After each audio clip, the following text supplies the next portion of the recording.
Welcome, my little couch potatoes, to the comfiest courtroom on the internet. I'm your host, Llama, and it's time for dramatic testimony, overruled objections, and absolutely unqualified opinions. So grab your snuggiest blanket, some delicious snacks, and get ready to watch court with your internet besties. This is Couch Court with Llama. Bring the jury. Hello, couch potatoes. We are back.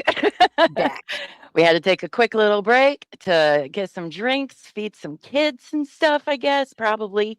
But we are back. Thank you, everyone, for joining us. Make room on the couch. If you haven't yet, remember to like this video because it lets everybody know where the party's at.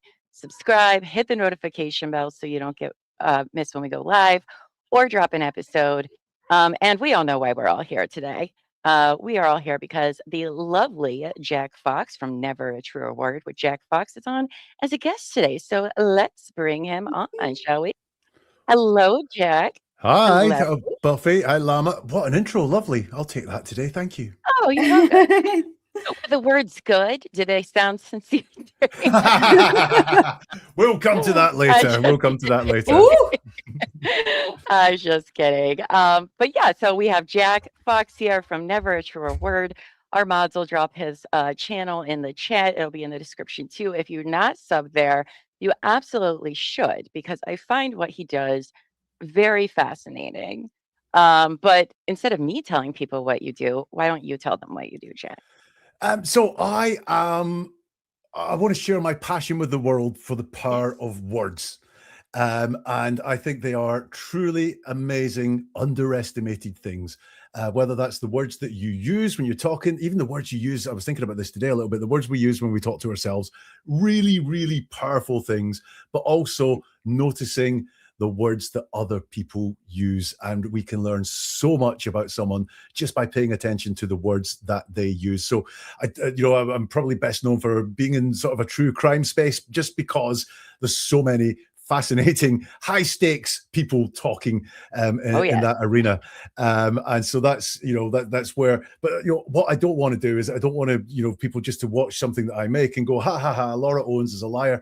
I want them to look and go, oh, I'm going to take that with me. I'm going to use one of those lessons or something that Jack said, and I'm going to apply that in my life. Or the next time someone says something that they don't quite answer a question they're asked, they go, oh, I remember that, because it's quite fun sometimes, or having a laugh at someone who's a criminal and really slipping up. But I want to get across to people, words are so powerful, and if we could just take one tip from anything that I do, then that's my life made.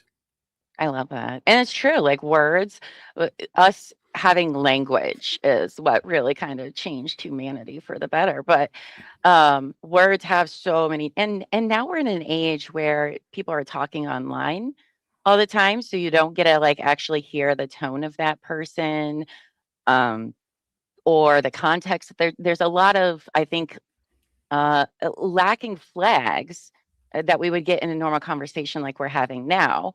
And I think, what do you think about the internet and people using words that way and they're getting misconstrued about things? Or do you feel like those words are maybe perhaps more powerful? I think they are as powerful, because if I tell you that my front door is blue, that's a lie, right? It's white. But it's a really easy lie to tell, right? Number one, it's low stakes. So who cares what color my front door is? And, who cares whether I'm telling the truth or lying about it? But with that, I couldn't tell that was a lie. If you started questioning me about my front door, things would seep out that we could detect that, oh, this is actually a lie. And it's the same thing on the internet, where we're not having conversations. So we might see someone say something, and that could be misinformation. It could be a complete lie. What we really will, just like with a conversation, is we'll learn more as we hear more from that person. So it's the more words we have to look at from someone, the better, whether that's online and social media, or whether that's having a conversation or a police interview or a witness testifying in court. Because I feel like with our community, right? So I watched your video you released this week of the napkin lady, and we can get into that. But you did bring something up there that I thought, I was like, oh wow, I guess that is that way, is that people don't handwrite things anymore. And I was like, man, now that I write a lot by hand, my to-do, everything is done by hand because that's how like I remember it better that way than typing it a lot of the times. But I was like, wow, like, yeah, I didn't really think about how handwriting, you have to put a little bit more thought into what you say, but Yes. beforehand. Yeah. Um, and the internet where too many people quickly type and press the send button. By the way. Some field of research for a media broadcaster, and she and her company have identified ages, and the first this is really interesting for someone like me, someone like you that writes longhand. The age where we first started committing our words to, I was going to say paper, but writing our words, and which medium we did that on. So for you, me, paper and pen, right? Yeah. That's what we did, and for many people that was like that for a long time.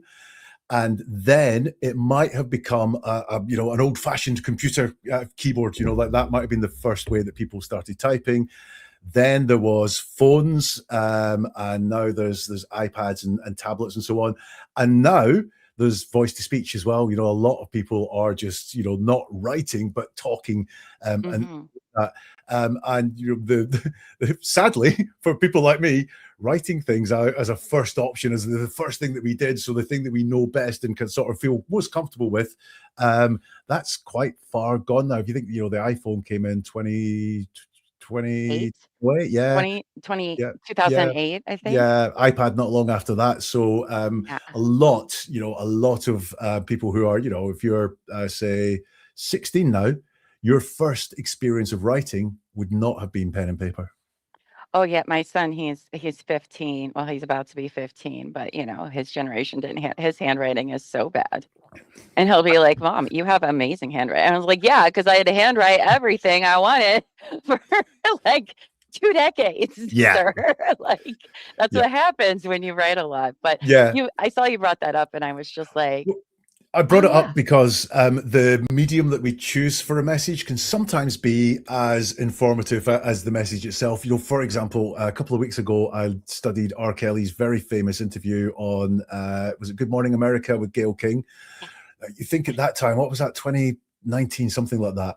His options could have been to publish something on social media, to make a video and put it on his Facebook or Instagram or something like that. He chose to be questioned. So, let someone else control the narrative. He chose a big, broad, mainstream media audience. And those are all very informative. He must have felt like putting something out that maybe felt like he controlled the message people wouldn't have been so receptive to. And therefore, the medium that he chose was to sit down and be interviewed. I mean, big mistake, because Gayle King sliced him open in that interview. But the medium that he chose for doing it, he probably felt was going to play best for him. Yeah, it did. It usually never goes well for people that want to do something big like that. It generally always backfires. Don't do it. Honestly, I can't think of anyone that it's gone well for. Like the very famous Prince Andrew interview he did around the Epstein stuff was the end of him. And I think actually the thing I think that Prince Andrew and R. Kelly had in common in that was a sort of hubris that I'm a smooth talking guy. I've got myself out of this before, Well, it's very different when it's Gayle King interviewing you. You've got all those lights on you, and what you say is going to be shown on national television.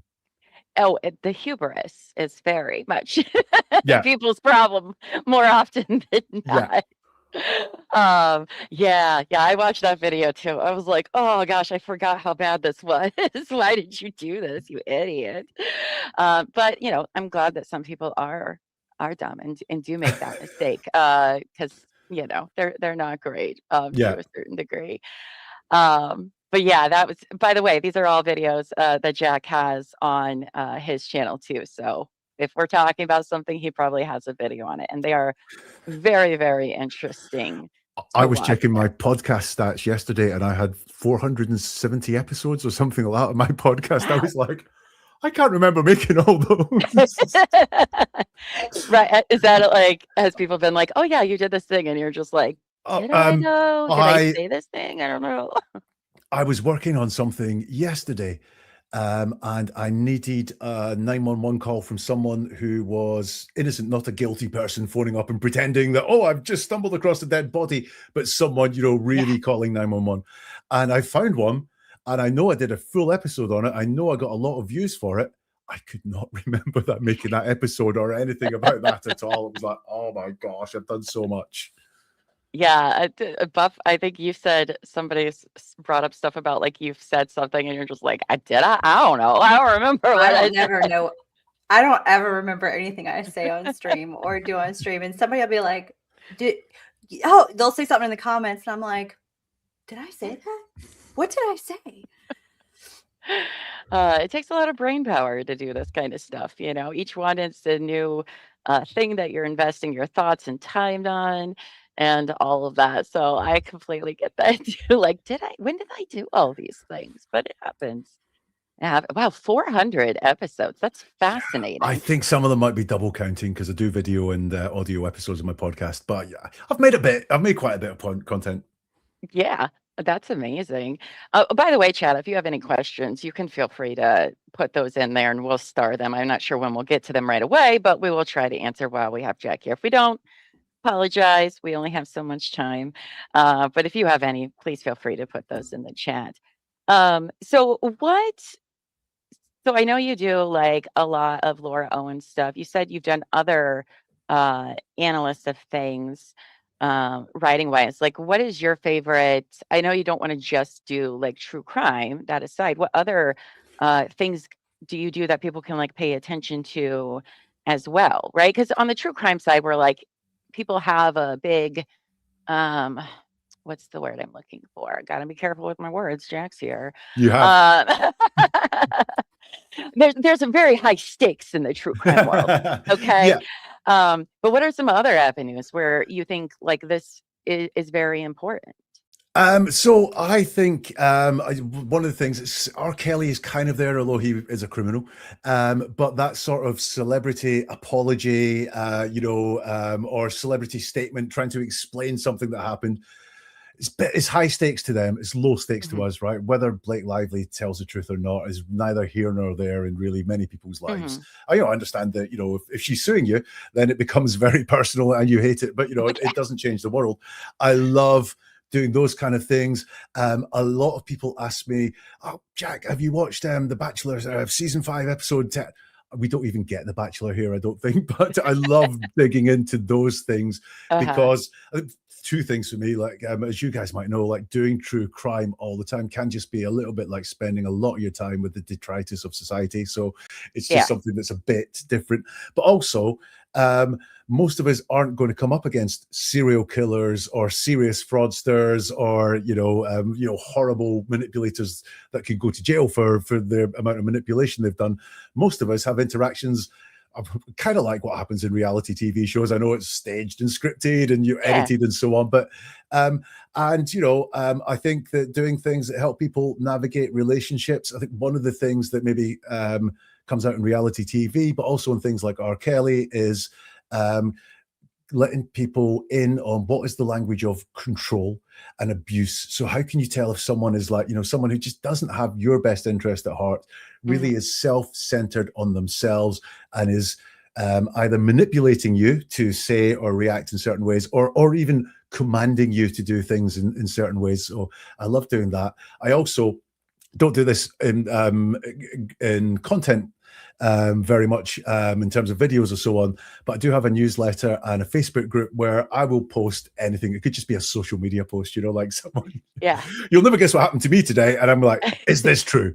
Did this happen or did this not happen? Low stakes. I think if you want to be serious at looking at people's words, great training, because it's the everyday words that people use to do it, and it's all quite fun. I love that Facebook drama is fun, isn't it? Yes, it is. People put anything out there. It's wild to me.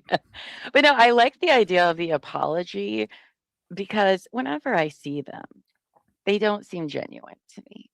They don't, you can immediately sense this ulterior, and I don't know why people keep doing it, because literally nobody buys it. I have yet to see one where I'm like, yes, that person is genuinely sorry, as they're reading the message like a freaking hostage, Like the BAM CEO, Ammon, when he reads a statement on this one interview he does, you would think he's a hostage.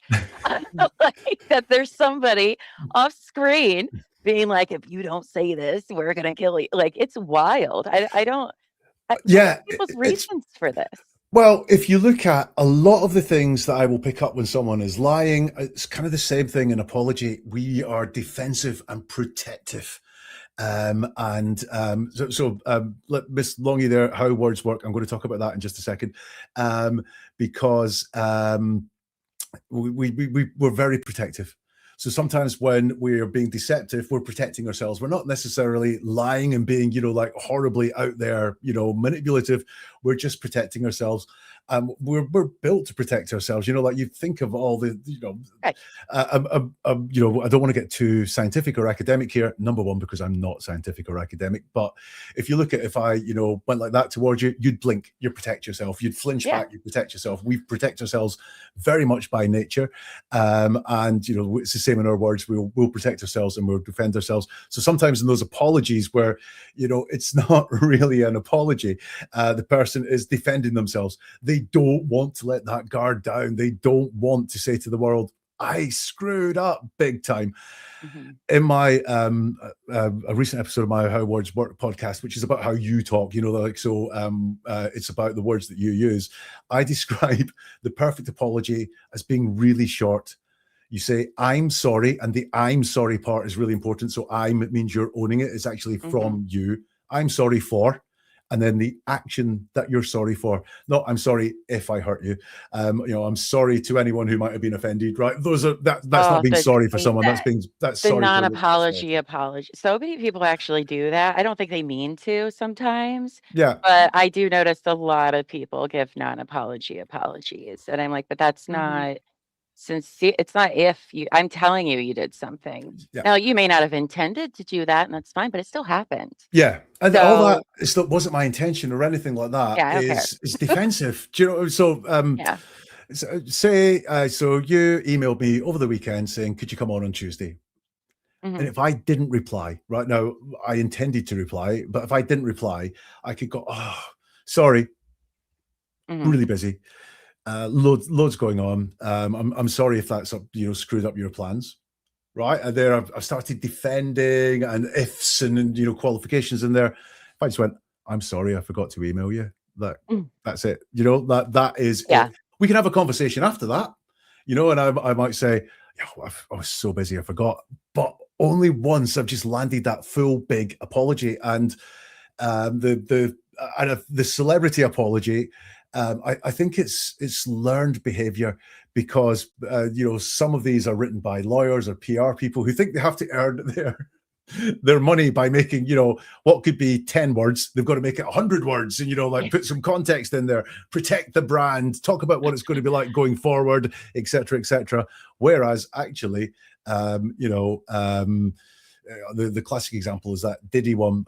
So after the video emerged of him assaulting Cassie Ventura in the hotel.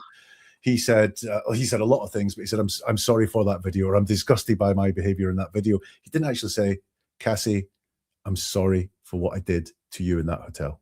Imagine how powerful that would be. Yeah. Imagine. But that's not what happens. That's him. Oh, that guy. Oh my goodness.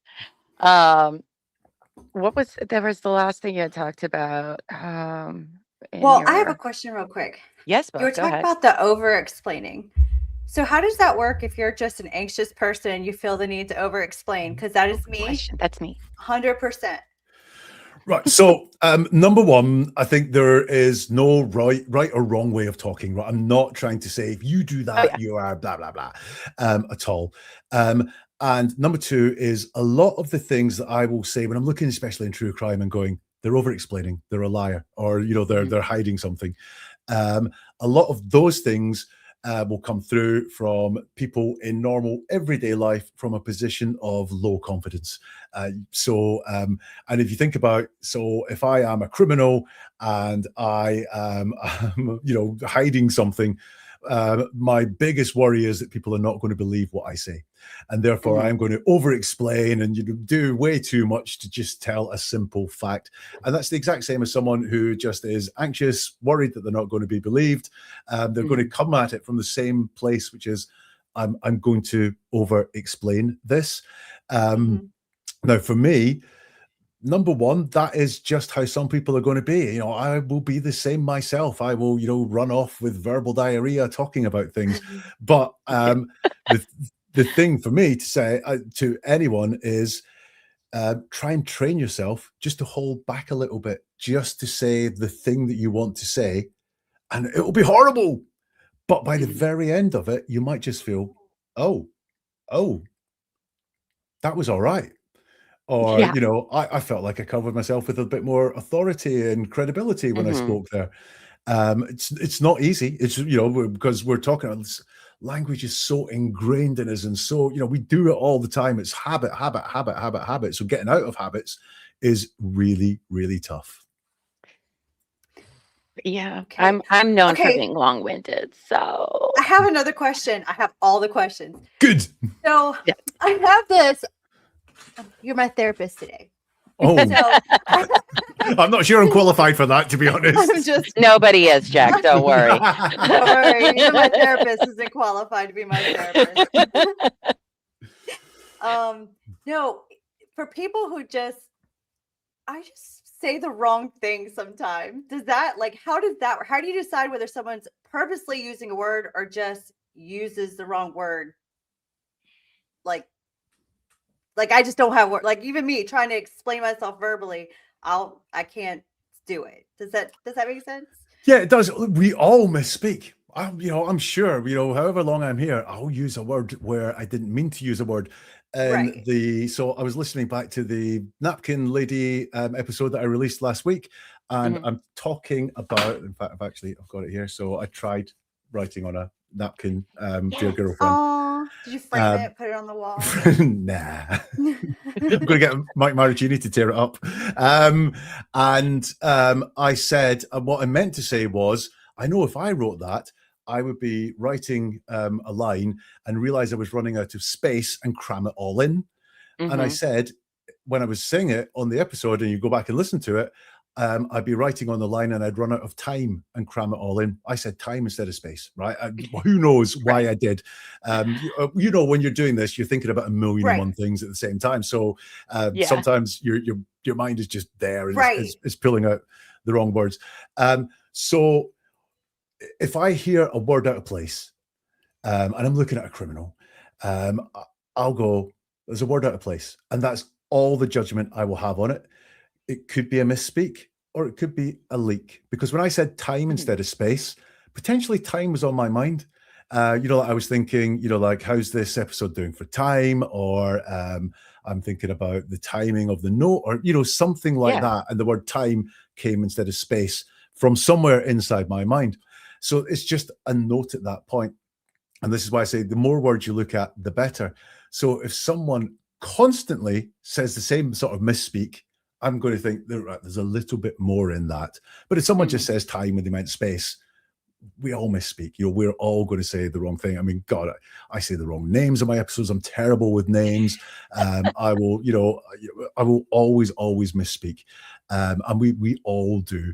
And it is for a reason. It is usually for a psychological reason, which is like you've got that word in your head for some reason, and it comes out.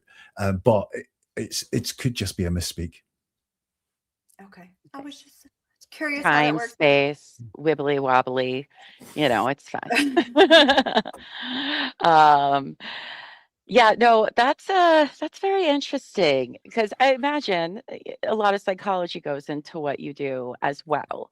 Or at least I can tell, I know you're not one, but you do factor in the subconscious into things as well, because that's sometimes our mouth word vomits. And I feel like that's where it comes from sometimes. Yeah. So I find that very interesting how you intertwine all of that together. The way we speak is really similar to the way we breathe. So we've been here, 24 minutes? I bet not one of us has thought about our breath once. And yet our marvelous bodies have taken in as much air as we need. and expelled all that air. And we haven't thought about it a lot. If you ask me a question that was really getting to me, or you were like, put me under pressure, and I'm going, that would again be automatic. You know, my body's trying to take in oxygen because I've got a lot on, but I might go, I need to calm down here and go, and I can control my breath very, very logically, if you like, you know, and just, you know, be in control of that breath. And then I'll let the automatic part of my body take over again. Words are the exact same. So when you're chatting with your friend, you're not sitting there thinking, what's the right words to use here? Or, you know, you're just instinctively answering. And what's going on there is that your brain is automatically choosing those words for you. And it just takes reality as it knows it and just uses those words, sends those words to your mouth, whether that is what explains your feelings, whether that is your events, you know, if you're describing events, whether that's just the answer to a question. Like if you said to me, did you buy milk today? I wouldn't have to go, right, so my mind will just go, no, right? Because I didn't buy milk today. When I am explaining something, so I've maybe done a lot of that here today because I'm explaining complex things. So I'm trying to think what's the right words to say here, or how should I order this answer so that it makes sense. There was a point there where we were talking and I was trying to find a word because the word that was automatically coming I knew wasn't the right one. So I had to think about what's the right word there. Then we are automatically picking the words, just like when we choose our breathing. But then we're in a different mode. So when someone's just letting that automaticness take over the words, then we know those words are the ones that best represent what's inside us, feelings, thoughts, opinions, whatever it is. If we notice someone's consciously choosing their words, then we can go, these are the words that people think are the best ones to use. Just like breathing, we can't be in that automatic word picking mode. Sorry, we can't be in that non-automatic, that conscious word picking mode all the time. It's too tiring. There's too much going on in our heads. So the automaticness will come in from time to time to time, and we can learn a lot from noticing that as well. For example, we never think about the tenses that we use, you know, so whether, you know, to say I ran here, or I am running here, or I ran here, you know, like in the past, or I will run here. We don't think about those tenses. They're just very automatic to us. And that is a great insight into how our brain represents things that are going on. I know there's numerous times where I'll say something and I was like, brain, why did we say that out loud? Why did we do that? What are, you know, because I do feel like your brain gets too relaxed sometimes, and you don't have to do, like I am usually a word chooser and kind of like known for that, like with our friends and stuff, like very kind of not cautious in what I say, but I usually think about what I'm going to say before I say it. But then when you're in a really relaxed state, then your brain's just automatically doing it, and it'll say some of the wildest stuff. You're like, I didn't even, could we have at least talked about that before it came out of my mouth? Like, what are you doing? But no, I do find that very fascinating. So from the audience here, we have Negla, who asked, Jack, I haven't had time to go through your page, but have you covered Sarah B? I'm assuming that's Sarah Boone, because she used the I's as the O's. Sarah Boone is quite a character. Yeah, in general. Yeah, I've done a couple of bits, at least on Sarah Boone, looking at her police interview shortly after she was arrested. And now, did I do her in trial? I can't remember if I did her in trial, but I've certainly done. Oh, I tell you what, I did I also did. Yes, so I've done Sarah Boone on the stand. I've done Sarah Boone police body cam, where the police arrive at the situation, and I have also done her police interview. There you go, Nicola. Lots for you to watch this week over on Jack. Guess what, Nicola? Do you think she was telling the truth or lying? All her jail letters. I can't read them. The handwriting's awful. It must be interesting. I know for us as trial watchers, because that's what Buffy and I are really big into, even though we haven't been doing much of this year. But that's how we bet and everything. We love watching trials. But, you know, one of the most fascinating times for a trial is when a defendant takes the stand.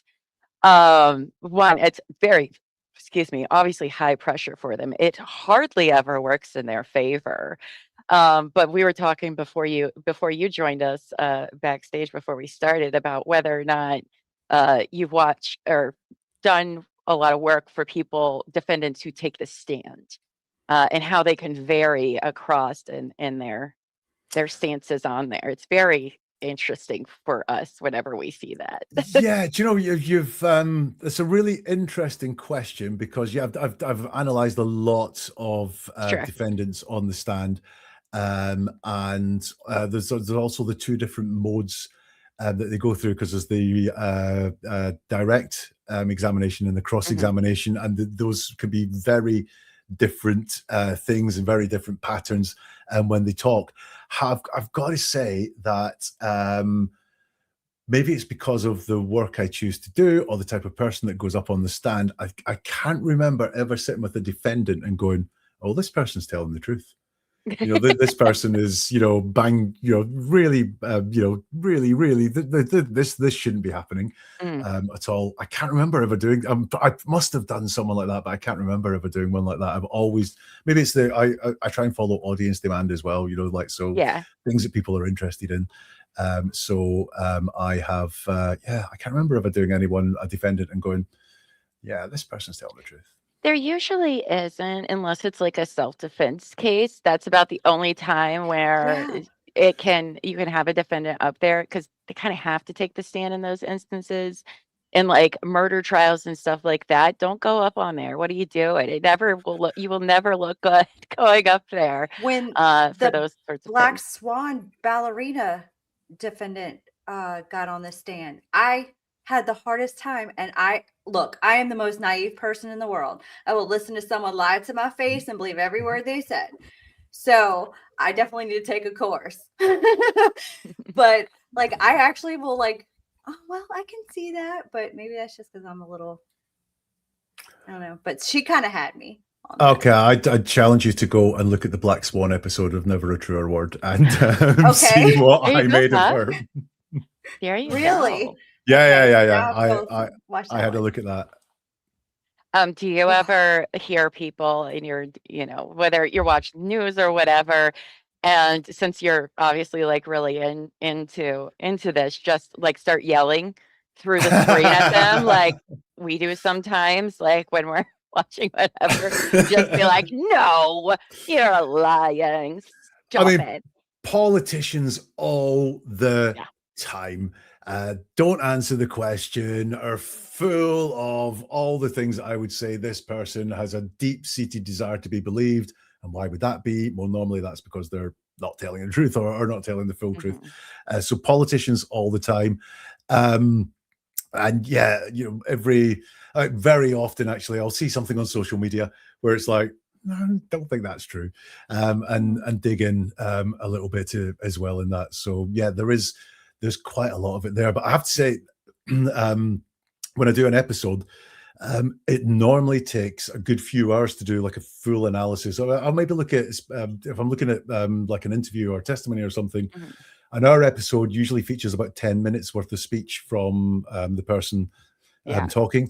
And that can take me several hours to analyze just to get every little nuance there. So doing something live, I'll spot some things, like, "Oh, didn't answer the question," or "You said what?" But to get a real proper read on it it can't be done in real time. Certainly, I don't have the brain capacity to do it in real time, and takes quite a bit of study.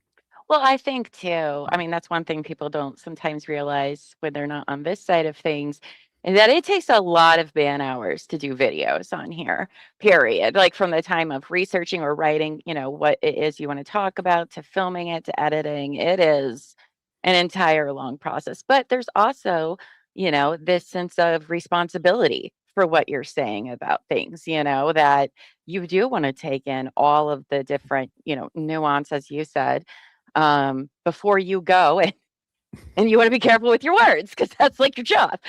Yeah. I've got a really, I hope I'm very responsible around my content. I feel like one of the things I like to do is not know anything about the person that I'm studying or the case or anything. So I'm not drawn by a bias one way or the other. so hard to do like a Laura Owens bit of content and know all the backstories and all the things that have happened in the past and so on, and just focus on the words that are there in front of me. But that for me leads to a better bit of analysis, because then I'm just drawn by the words as to, you know, where I'm going with it.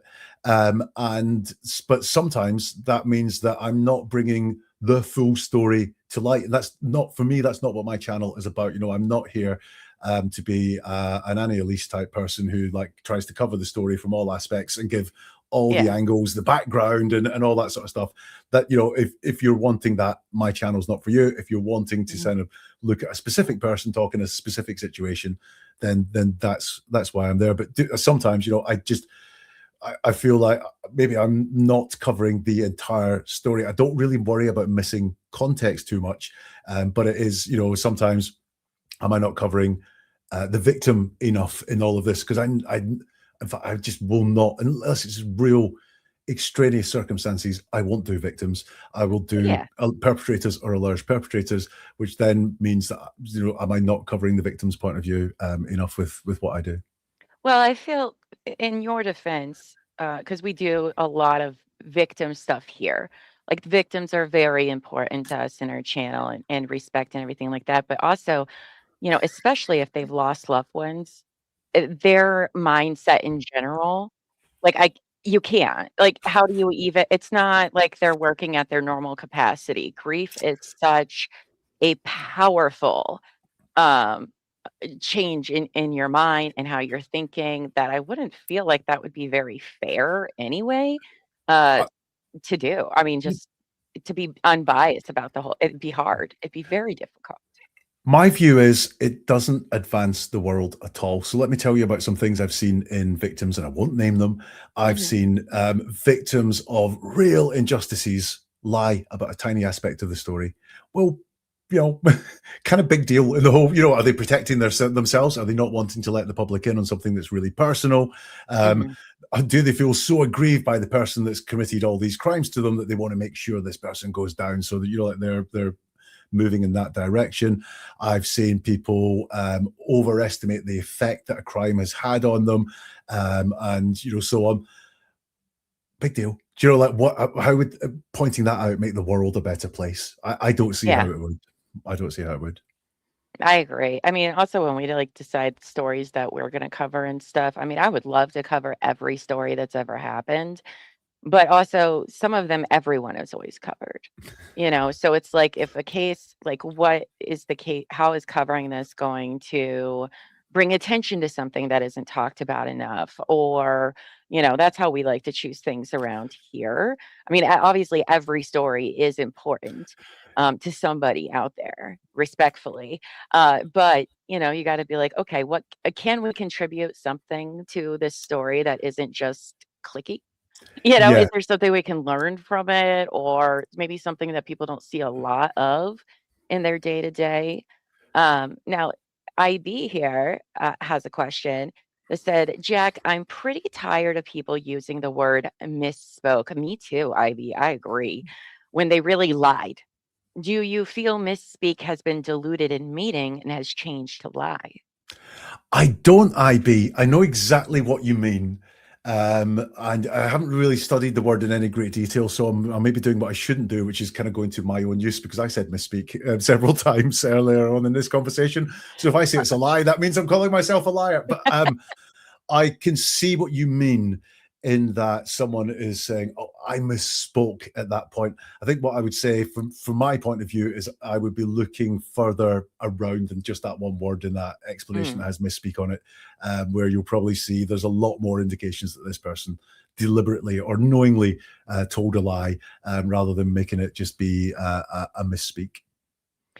I would say it's like the gravity of the thing that they were talking about, you know, like where it's like very obvious to literally everybody that it was egregious. Like the level, like when people say I misspoke about something that is just egregious, you're like, yeah. no. It's you know, so something I talk about a lot is that people who've done bad things, when they talk about them, they tend to downplay the severity in words. A murderer might say, I didn't harm that person, not I didn't murder that person, because murder's a big word, a big thing, and they're wanting to say, I didn't harm that person. Someone who's stolen money might say, I didn't take the money, because take is softer than steal. And Yeah. misspeak is very much softer than lie. Or I didn't tell the truth. Or even I got it wrong. Misspeak sounds like an inadvertent error, doesn't it? I misspoke.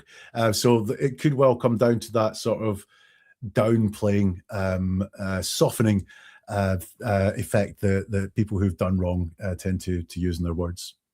Yeah, because I feel like the I mean, I know I've used it when I've said one thing on one stream and then I got more information. I was like, oh, actually, the thing I said on the last one, that wasn't correct. I misspoke about that. And that is innocent enough. But I do feel like people are smart enough though to catch the difference of when somebody's using it that way. But people Yeah. do like to use it a lot more, which I think is what's fascinating about words, is how they evolve in their usage over time. Things that get overused where people don't really actually understand the definition of what the meaning of it. And I find that all very interesting. You're literally correct to use a word that has changed its meaning over time. Literally, huh? Yeah, one of those for sure. And then RJ has a question, because I want to make sure we ask their questions just real quick. RJ said, does Jack see the same distinction in speech in sociopaths and psychopaths, the difference between the two? Also, words that people use that they don't understand the difference between all of the time, but that's okay. My answer to that one is, I am in no way qualified to diagnose or even think of someone as to being a sociopath or a psychopath. So I never make that distinction when I'm talking. I know, though, that I have analyzed people like Ted Bundy, like Charles Manson, who I think would fit into some of those categories there. I think that in terms of the things that I look at, they're very much like all of us, in how, things like the downplaying, like, I can't remember the exact words, but, Charles Manson may well use a harm instead of a murder. Ted Bundy may well have used, attack instead of, abduct and kill, in terms of when he was talking. So I haven't noticed, but it's not something that I've looked at, to be fair. In terms of like and I know Charles Manson and Ted Bundy are on the extreme of those. But the only thing I've sort of noticed with them is I can't think of a better way of saying it than a nuttiness as well around, like what they say. But sometimes I think that's put on, like as a facade. I think, they are actors playing a part sometimes when they talk as well. That's true. What about like cults? Do you ever get into cults?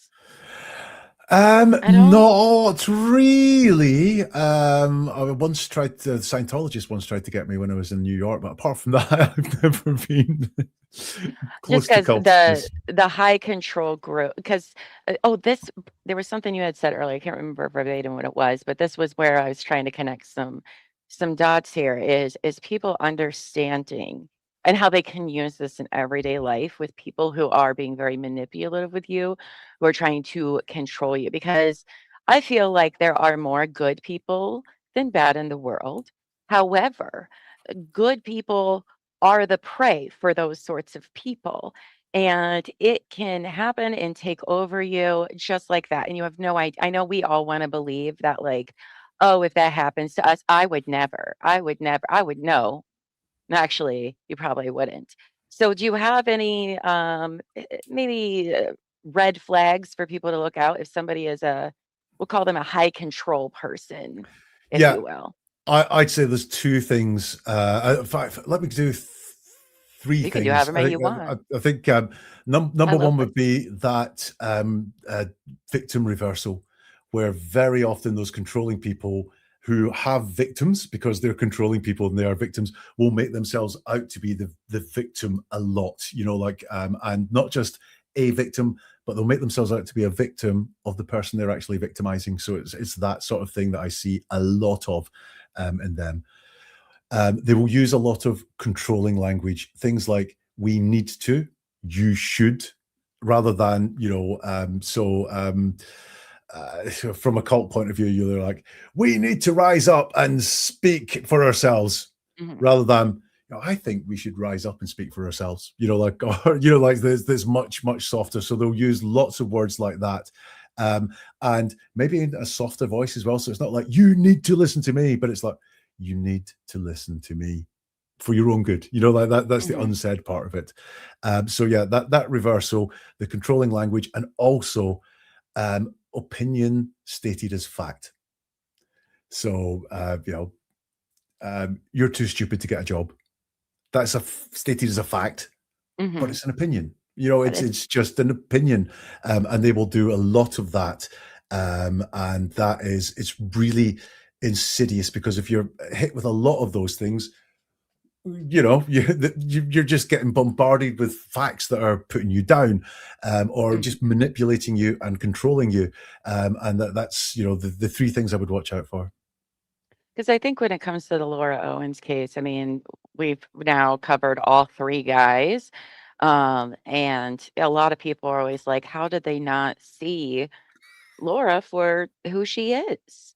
And I think it's because of my experience with those sorts of people is they don't come off that way right away. They're not as aggressive about things at first, because they're she does this mirroring I saw when her and Clayton are texting back and forth that we read in the ADRE, like, oh, you love hip hop, I love hip hop.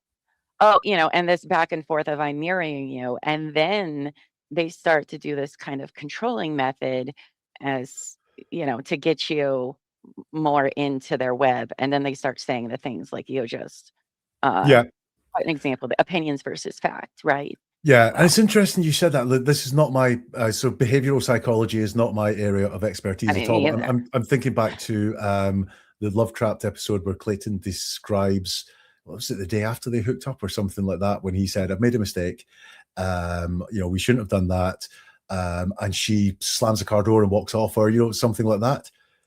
She's making herself out to be the victim there, of the situation. I can imagine Clayton. I don't know him at all, right? Seems a nice enough guy. I can imagine him going, "Oh, I've just ruined someone's day there. Oh God, what? I don't feel good about that." And that's that sort of victim, reversal thing going on that I think we need to be wary of. Yeah, because those people, we've all encountered people like that. If you think you haven't, spoiler, you have. Yeah. Because those kind of people are everywhere all of the time. Listen, I know that sometimes I've probably done things like that. It's whether or not you continue to do that, right? Because sometimes our subconscious just says things, but it's how you do it afterwards that matters. The degree that it happens to as well. Do you know what I mean? Like, none of us are perfect. No. Right? If you sat, we sit here with, I was going to say all my exes, like we have like a big long line of people or something like that. But they could probably look at some of the things Laura Owens has done and gone, yeah, you've done that. You've done that. Yeah. But we haven't quite ended up in any of the similar scrapes. I mean, I'd probably be a really bad liar. I haven't pretended to be pregnant or anything like that. But it's we all are just human beings navigating our way through the world. It's the accumulation, and that's to take it back to the words. That's why I say the more of a statement, the more I can hear someone talk, the more that I can look at something they've written, the more I'll learn, because it's that accumulation of evidence that just builds up as to what is someone like, what is someone up to. Like their baseline, if you will. Yeah. So I totally get that. Buffy, you have a question? Oh, okay. I thought you said you had lots of questions. So I want to make sure. Oh, I'm listening. So Echoes does have a question for you as well, Jack. So do you find that people who code switch in their language to use more persuasive speech with one audience than another? Oh, for sure. We all have different modes. So I'm talking to you now. I'm talking to your audience now. Man, that's very different from when I'm sitting around eating food with someone, or sitting, kicking back, having a beer with someone, or having a business conversation, or calling up, a company to make a complaint, or, anything like that. We all have different modes of how we speak. the theme of the day, obviously, Laura Owens. Look at the very different ways that she was emailing and texting Clayton and the different words that she's using there, to how we see her backstage when she's doing the TED Talk, to how she's presenting the TED Talk, to how she appears in court. And even then in court, the difference in her demeanors and words from the Clayton paternity hearing through to the bankruptcy hearings as well. There's all sorts of modes going on there. We all do it. We all do it. Oh yeah.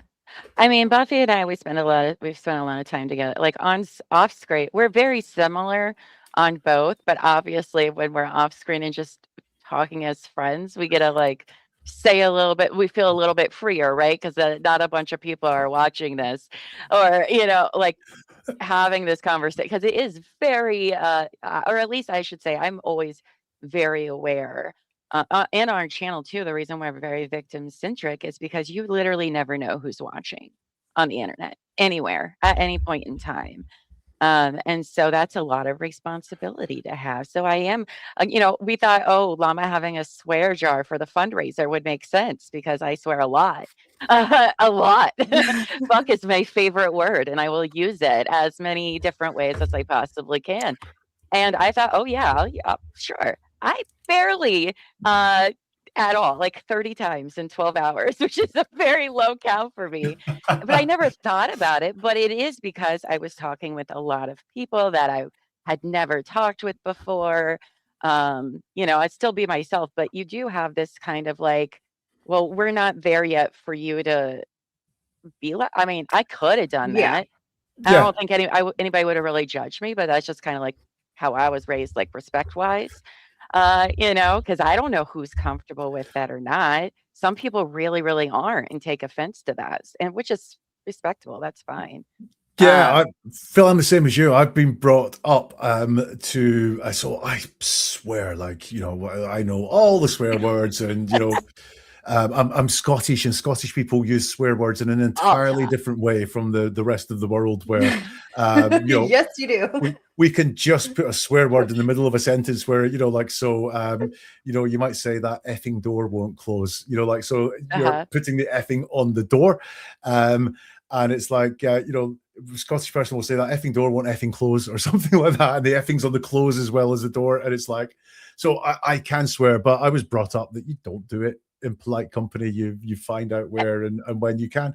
So I've worked in broadcasting for years, so I have this just no swear mode that I can go into really, really easily. And I noticed I've made a couple of acquaintances over the past 6 months, and I noticed that it was only when they started swearing that I started swearing. Yes. That is interesting. Which is interesting because they're leading me. I'm not the one doing I think I'll try a swear word here and see how it goes. They're, in fact, just thinking about the relationship, they've actually been the more dominant people in the relationship to me. So they are, probably are leading a lot of that behavioral stuff in that conversation. Yeah, I mean, I was surprised at the end of that I didn't, like, it was not a conscious thought to be that way. It just is that sometimes we just will, I don't know, eliminate certain words just to see and fill things out first. I mean, I usually am the first to say fuck, but you talked about mirroring though, and it is there's really interesting how in interviews or conversations, the language of someone is influenced by another person. So sometimes I'll sit and look at something and go, oh, he said that, he must be guilty. And then I'll see they're actually repeating back a word that was in the question. The concept of whatever it is that they've spoken about is actually being introduced by the person talking. And when we're asked, I don't know about you, but when I was at school, I was always taught, when you're answering a question, you put part of the question inside your answer, so yes. How high is the house? The house is 3 stories high, it's that sort of thing. And, it's very instinctive for us to do that and to let other people subtly dictate our language. Yeah, I'm obsessed with humanity. I know humanity sometimes sucks, but it is really magnificent how we talk, how we go in our growth, like, so, oh, I love sociology and all of that. It's so interesting of that. Now, Toadette has a question, and I think this is an excellent question. How does your work apply to different languages? Like, we know English is, oh, they got all the words. But then I don't know if you've done work looking at other people's, because they do things differently than English speakers do. Yeah, so the most relevant thing that comes to is if I'm looking at someone talking English and English isn't their first language, and then I've got to be very careful because when people are translating from their mother tongue, sometimes they'll use a word that's not expected or a word that means something slightly differently. Mhm. And so when I'm doing that, I won't go so much on specific word choices. Why did they use that word? Why did they use that word? I think there's a thing with Hispanic languages where I look a lot at the pronouns that we use, and other languages have different pronoun systems. So where I might think it's suspicious because they said they and not me or something Right. like that, or then actually that could just be the internal translation going on. We have what still holds true for any language is if someone doesn't answer the question they're asked, or if someone answers the question they're asked and then says a lot more, that holds true for every language. I do have a wonderful conversation with a gentleman in Turkey who sends me videos of Turkish crimes, or not the crimes themselves. Don't worry, my hard disk doesn't need checked, Yes. but interviews around Turkish crimes, Yeah. so I can see the demeanor of the person talking. Then he sends me his translations of what this person's saying, and he tells me what he thinks is going on there. He's very good, so I might normally like agree with everything you've said. The other thing I would pick up on is this word here. What does it? What in English it sounds wrong. What's the Turkish? Does it actually, is it a direct translation or is it a loose translation? And quite often, actually, with maybe this just holds true for Turkish, he said, no, you're right. The translation is the word in Turkish is this, and it means this, which is the same definition as the English word that's there, and those things hold true. So I don't know a lot about the answer to that question in terms of like specific languages and so on. And I'm always very wary about looking at someone where English is not their first language. But quite often we find that the words are directly there. The other thing, and I did a South African case.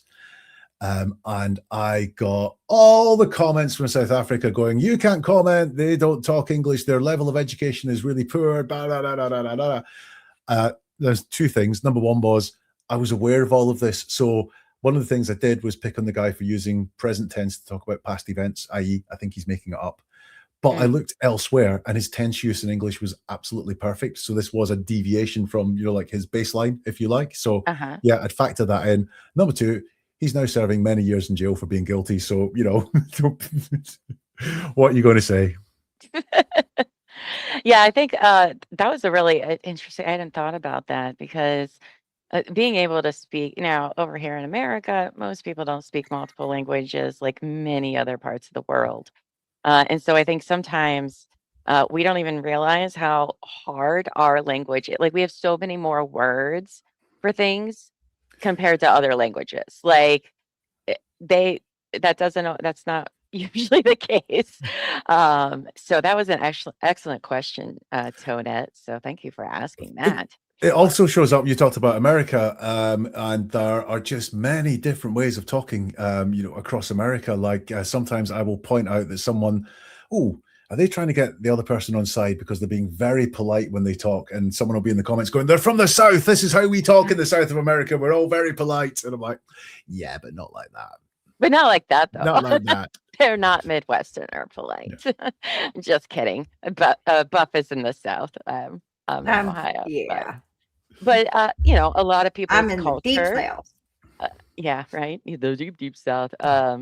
The culture I think plays a lot into words people use or don't use. A lot of things you have to take into consideration to do your work. It's really impressive. Yeah, Um, even so looking at less so R. Kelly, I've done some stuff with Diddy, and he is, I can't think of a better word to describe it than very urban in his chat. It's obviously mhm. driven a lot by Black culture in terms of Yeah. the words that he uses. But again, they are all English words, so you can just look and see, what do they actually mean? So this is going to sound horribly stereotypical, but one of the things Diddy said a lot was, you know what I mean? Mm. And that is almost like, you know what I mean? You know what I mean? It's almost a very stereotypical Black phrase, for want of a better Yeah. thing. But actually, never mind what it means. We look at where he used it, and he used it where he was telling something. He really wanted to make sure the person listening had got his gist, had got his point. He was using it to get like a confirmation of, I've heard that. Mhm. I take it in. So, Diddy would move on with, you know what I mean? So people that do that, I know exactly what you're talking about, right? Like Diddy does that, but not even just those words. When they say something, it- they're trying to make you agree without realizing you're agreeing what they're saying, right? Is that what happens in those scenarios? It depends. It can be that what they're ultimately looking for, and another version of that is, they're looking for a sign that the person is listening and getting it. Now, that can be because you've told a lie. Hmm. So if I said, this is the last time I'm going to be here because I've got a big offer coming, Hmm. right? I'm looking for you going, oh, yeah, that's a complete lie. I don't have a big offer coming. Oh, if I do, I don't know about it. But Right. I'm looking for your wow agreement. And then that informs what I might say next. If you're not nodding or saying yeah or or wow or whatever it is, then I might have to lay it on a little bit thicker, because I want to get this lie across, because we don't lie by and large for fun. We lie for a purpose. And Mhm. so if my lie is really important to me, that my lie is going to be getting across and being believed. So I might well do or you know what I mean? To just check that agreement's there, to check that you're on the journey of my lie with me. As can be used like that, but some people just use, like a crutch.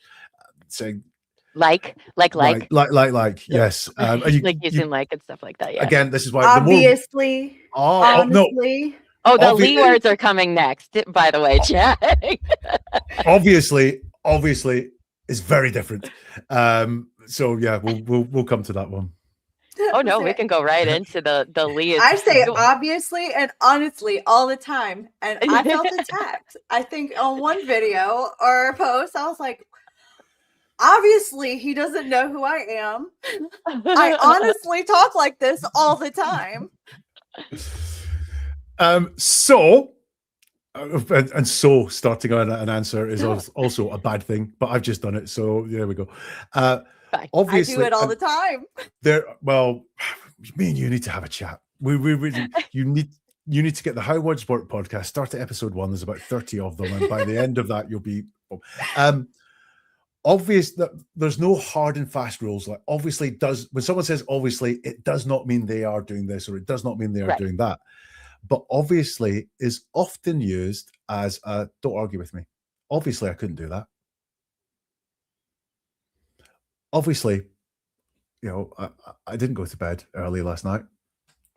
Yeah. Don't ask anymore. That's what that's saying. It's like, it's obvious. In fact, if you ask a question on the back of this, you're pretty damn stupid, because I've just told you it is obvious. And that's that use of obvious. Honestly, when someone feels the need to flag their honesty, again, it doesn't prove that it's a lie, but it's a question. Why do they feel the need to prove they're being honest here? Is everything else they've said a lie, and this is them like they're going, now I'm being honest? Or is it in fact a lie? And they, again, that thing about it's really important our lies are believed. So therefore we might start to flag the lie with honestly, da da da da da da. But then if you said to me, my famous example was, I saw Madonna at the supermarket today. And someone says, no way, I might go, honestly. And I do mean, I did see Madonna I didn't see Madonna at the supermarket today. Oh, Rubbish that's example, too bad. but yeah. Really? Tell us more, Jack. She was busy. But when our honesty is under threat, we might say, no, honestly. And that is not, that's a fair use of honestly, because our honesty is under threat. And I'd say that we maybe feel when we say honestly that our honesty is under threat. That might just be a perceived threat that doesn't actually exist. But that's why that word often raises red flags with me. I use obviously all the time, and it means exactly what you said when I say it. It means, listen here, you dumb motherfucker. Okay. It's very, how did you not pick this up? It is not, when I say obviously, it is probably not good.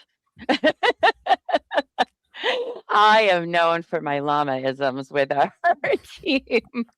It's always, I don't even know why I use honestly. It's not like I'm wanting somebody to believe me. I'll just be like, honestly, I'm not really into that, but that's how I talk. It's not like I'm trying to convince you. I really don't care if you believe me. You must have a reason for putting honestly there, though, because the sentence would mean the exact same thing without honestly. I'm not really into that. I use it like Buffy sometimes, I think, when I'm like, honestly, like it's letting you know that you're probably going to hear something that you don't want to hear. And I'm just letting you know it's the truth, but I'm trying to like, honestly, Yeah, it it's wasn't kind of like great. Like, I don't want to be an asshole, but like, that's the truth of it. Right. People are very sensitive. So that feels like a softening use to me. yes. Like, and I think that is, with no judgment, potentially a confidence thing of, if I say I'm not really into that, I'm going to sound harsh and I'm going to sound biting.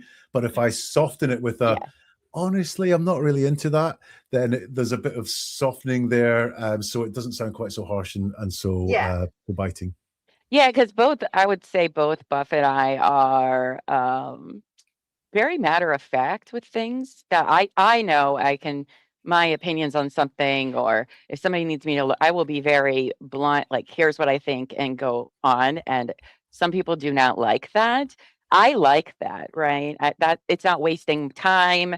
When somebody's like that with me, I'm like, okay, good, thanks. But not everyone is like that. And I try to be very conscious of, oh, this probably could hurt their feelings or something, but they need to know I'm not just like, that is how I feel, but I'm trying not to be a dick. Yeah, I've got to say, if you were on the stand and you used that honestly in that way, I would be digging into what you said to go, why are they using that word honestly? Is it a lie?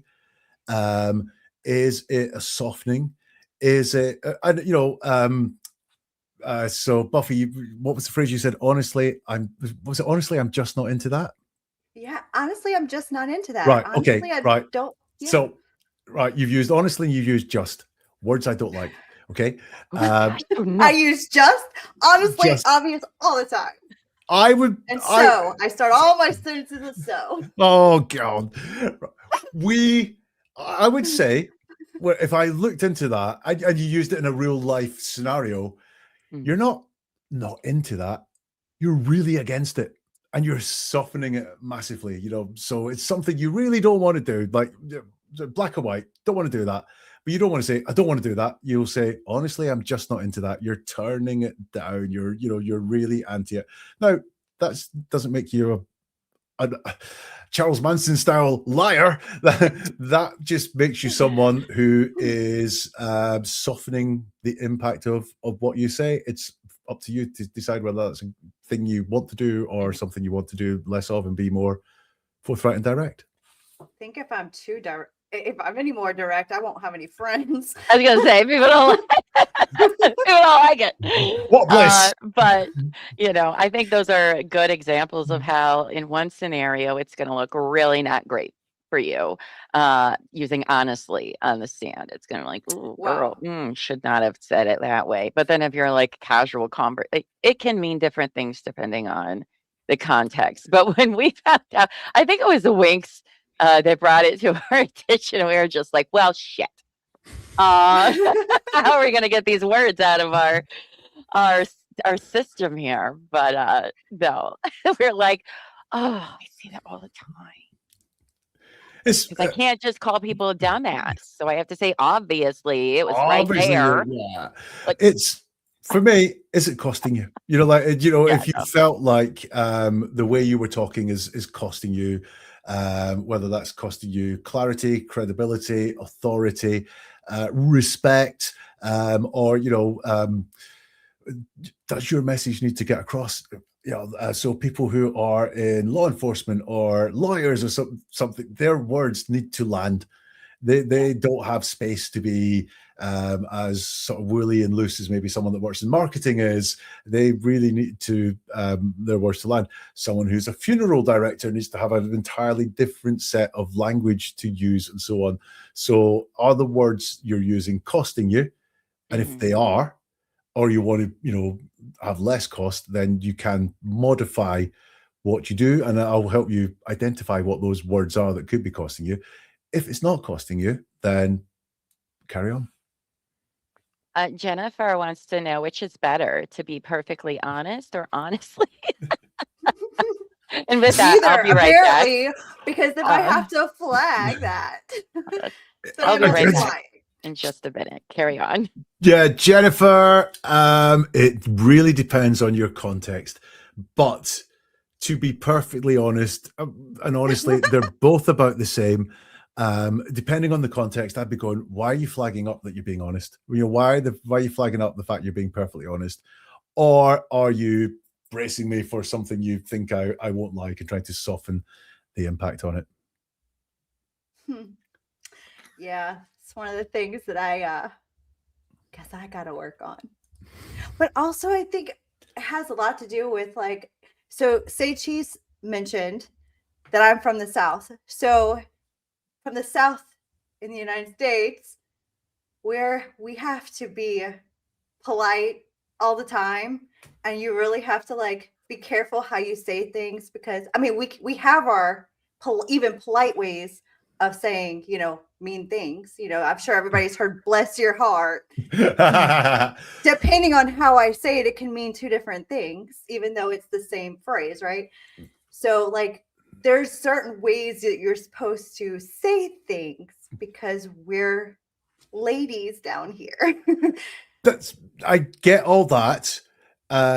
What I'd be looking for would be shifts in all of that. So I was going to say, you've been perfectly pleasant to me, which sounds like one of those backhanded compliments that you were talking about, like bless your heart.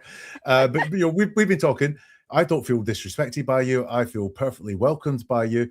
If you suddenly started saying, "Sir, I think you're da da da," that would be a shift, right? So you started calling me sir, which is very formal and over polite, if you like. So I'd be going, oh, what's happened there? Or if you started talking to someone else and saying, "Ma'am, I think you're, you know, absolutely right," I'd be like, why is she taking that shift in tone and gone to a different level of politeness and a different level of niceness? Does that make sense? Mm-hmm. It's fascinating. Yes. Have you ever been to the States, Jen? Yeah, Yeah? God, not for years now, but yeah, I'm going to do this now. I've been to Massachusetts twice, which Okay. I loved. Been to New York a couple of times, Florida a couple of times, Los Angeles once as well. Oh, wow. Okay. Oh, those are the big hot spots. Yes. I've had some just amazing times in the States. I love it over there. Oh, nice. Yeah. We regularly converse with Nick Starro now, who's Swedish, right? Yes. Mhm. And he's coming over to go to Indiana in September. So I hope to go meet him. But he was like, yeah, my vacation's going to be in Indiana, which is like in the Midwest. It's not a state that anybody goes to visit, like if you're paying that much money. Unless you But I like was like, it's motor amazing. racing. Motor racing. No, he's coming for a appeal hearing for Richard Allen. But Oh, right. yes. I So I hope to meet I him then. was at a restaurant just before Christmas, and I was served by an American waiter or waitress, I can't remember which one, who's a student there, and I asked where they were from, and they said Indiana, and because of the Richard Allen case, I was able to go, "Oh, do you know this place? Do you know that place? Do you know this place?" They're like, "Yeah." Yeah. How'd you know about that? How'd you I'm know from all that? I was Indiana. like, "Oh, I just know quite a lot about America." What It's a great way of did you bonding. What work did you do on Richard Allen? I'm sorry, I don't know your entire catalog, but I have looked at I think the most interesting one I did was him talking to his wife, which was kind of exploitative. The police just left that recording and brought his wife into the interview room. I looked at him talking to his wife. I've looked at some things that she's said as well. I've looked at his so-called confessions that were released. And I've looked at an alternative suspect as well. Oh, So I've done okay. quite a bit on that case. I'm gonna have to go check those out for sure. Because it's been a case I'm very passionate about for a very long time now. So I don't read the comments when I do Richard Allen cases. yeah. I mean, you're gonna get a bunch of things on them. But that's fascinating. I'm definitely gonna have to watch those as well. Let's see what other do you guys have in chat any more questions? Because we could probably got Jack. I don't know, we could do like another 20, 30 minutes probably. He has a 2-hour time cap. What do you have looking up on your schedule next? Lots of stuff is happening everywhere. Have you done any Karen Reed stuff recently, like with the civil trial stuff? No, not recently. I haven't. For two reasons. So you were talking earlier about the cases you decide to do, and so I spoke at the beginning about I want people to watch my episodes and get something from it. And for some reason, every time I've done Karen Reed, it tends to bomb in terms of people watching it. So I want to do things that people are interested in watching. Yeah. And Karen Reed, I did bits and bobs around the first trial. I did some bits around the second trial. I just think almost everyone around that case is nuts. I don't think anyone comes out of it well, personally, on either side. I am, frankly, Karen Reed, if she's innocent, is the guiltiest sounding innocent person that I know. And on the other side, the witnesses are hiding something as well, as far as I'm concerned. So it's just messy, very, very messy.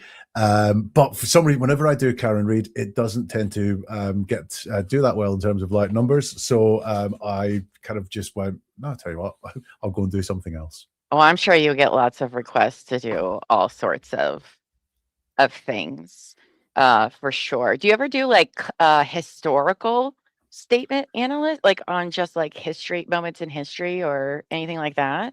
I've done one or two far nerd, so back ones, most people probably aren't. but nothing that's too old. I would love to do Lee Harvey Oswald.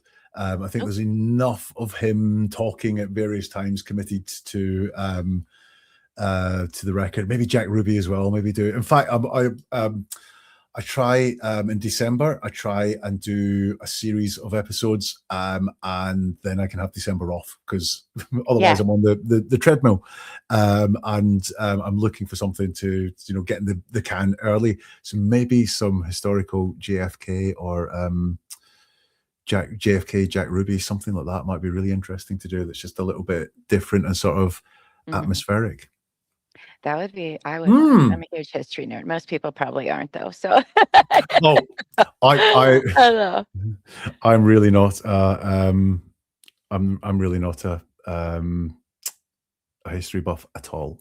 Oh, well, I'll watch it. You get at least one view from me, I promise. How about Lady Di? Text packet said. Oh. Did she talk that? Oh, she did she did the interview with Martin Bashir, which I would love to do, but the BBC have the copyright on it and will just get my episode ripped off YouTube, which is, I don't mind doing the odd one, but for something like that, I think the video really adds to what is there. So yeah, I'd love to do that, but unless the BBC budge off, then I don't think I can. Oh, with that, you're right. Oh, the BBC. I do love the BBC. I watch a lot of British television. Oh, do you? Yeah, More than me, I'll bet. maybe. I'm a huge Doctor Who fan, so I love the Doctor. Well, not the recent Disney Doctor. I won't get started on my Whovian nonsense. I mean, I'm a how nerd. far back do you go? Do you But- go back like to the 70s with your Doctor Oh, Who? we've watched those. Yes. I mean, do Yeah. I like the reboot and the aughts? Yes, I do. I don't really care for after Capaldi. Even Capaldi at a certain point was like, what are we doing here? What are we doing? But I love a lot of BBC content. Honestly, I'm just not into that. I could tell from your face. No, she does not care about my nerdiness ever. Somebody had brought up Diana, and then I had thought of another interesting one for you to do, and I can't remember what it was now. Darn. Oh well. So what do you have upcoming?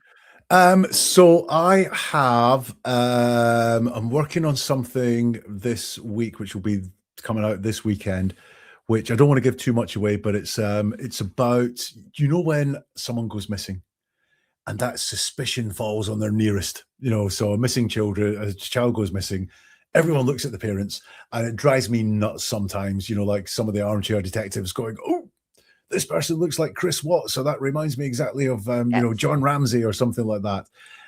So I've got parents of a couple of missing children being interviewed, and I want to talk through not so much did they do it, didn't they do it, but what are the signs that we should be looking for when someone is talking like this in this position, the closest person to a missing person. What should we be looking for when they talk, and see whether actually we should be going, oh, this person is suspicious, or this is just someone who's really concerned and distraught at what's going on. So that's that. And I'm fascinated. I did something a few weeks ago about the bricks and minifigs scandal. So someone sent me a video of that this week, and I think I might be reeled back into that because I was like, I haven't seen anything. He got an interview or something I could watch. They were like, try this. Question number one, I went, oh yes. I was gonna say we've done 5 episodes so far about it. We're gonna be hitting it hard next week because we had our fundraiser. I wanted to get us caught up on Laura Owens, where we could be at a point where we weren't doing that every day, because the BAM situation, the bricks and mini, it is these people, all of them need to stop talking. And they're not, and that's fine because that's great for us. But I'm just like, what are you doing? My sweet summer children, some of them. Thursday, actually, at noon on our channel, we're going to be talking to Gabriel, who is known as the Last Relic. He's a former BAM franchisee owner. Yes. So you let us know if you need to connect Jack on that one. But that is a very interesting watching everybody and how they talk about things. Tell us more. Well, I would be interested because I find that when I'm watching like Reckless Ben talk, he is very curious about how he talks. Like he kind of seems like he leaves out bits and pieces of very important information when he's telling us. Like it's not completely true. Like he's telling a story, right? It's I don't know. I watch it and I'm going, oh, that's not how it works. I don't know if you are purposely misstating this or you're just like telling a story. And yeah, I haven't done any content on Reckless Ben. When I first dived in, I was like, oh, what am I going to look at here? I could just see people talking about bricks and minifigs and me going, okay, this looks interesting. People are interested in this. And I ended up doing the CEO of the company. But I did see some of the Reckless Ben stuff, and in my opinion, when I saw that, inauthentic was the word that I would use to describe what I saw. I didn't do any deep analysis on it or anything like that, but I was like, and it struck me very much like someone who has been has serious consequences for what they've done for the first time. Do you know what I mean? So yes. Kind of like me. I'm there. I'm doing blah blah blah blah blah blah blah. If all of a sudden what I did became like headline news or whatever, I would be like, what do I do now? And so, yes, I might maybe have a look at him as well. Do you think that's why Eamon comes across as if he's being held hostage, just because he's literally never had to apologize for anything ever before? Because it is weird. It is so Well, the weird video for me to watch. that Jack did, where he made that statement that was to the viewers, but not really to the viewers, because he like immediately then readdresses it to the Mansell family. And you had said that, you know, he said, "I'm sorry for what you're going through," or "you're being in," I can't remember the exact verbiage, but you understand what I'm saying. Like it was wild. Like he's definitely scripted, and he's got a mission when he's talking. I don't think he sounds like he's a hostage at all. I think he's playing a part. Like he's a puppet. Like I think he's kind of gone something like, I'm the best man for the job. I can sort all this out. Yes. Not knowing just how bad it can be. You just have some, like, corporate especially is just like stepping in the mud the whole time. So there's definitely plenty. I mean, my spreadsheet for all, there's so many things that you could analyze of all the different players in the game have pretty much spoke out and done interviews. I know I would watch all of your BAM stuff, but or there's also the body cams, which I think are very, you know, I don't know how much, you know, as you said, you don't like to know I don't know very much about about the it at all. cases, but there's a lot of, the police are under a lot of scrutiny and fire, as they should be. Former the other owners of the BAM store have went and are on the, it's wild. The police chief statement is probably the most hostage like video I think I've ever seen. You should definitely watch that video if you haven't. I'll tell you what, sorry, not the most interesting thing, but we were talking about language differences and so on earlier. So what always gets me on this is that America will talk about Legos as, you know, being the plural of Lego. Yeah. UK, it's just Lego. We do not talk about Legos. Lego would be the plural of Lego. You know, I've got a lot of Lego here, not I've got a lot of Legos here. Or, you know, we would say, I can't believe all this fuss about Lego, not about Legos. And every time I get there, I'm like, oh, that feels really funny to me, talking with Legos with an S at the end. Yeah, people yell at us in the comments. We get corrected all the time. We're doing our best, okay? We didn't even know. We didn't even know. I straight up told their chat, it's not going to happen. You can cry about it all you want. I'm not going to say it right. I try to do my best, but I'm used to it the other way. But no, we didn't learn. And we have so many Lego at our house. My entire kid's college fund is probably in his room right now.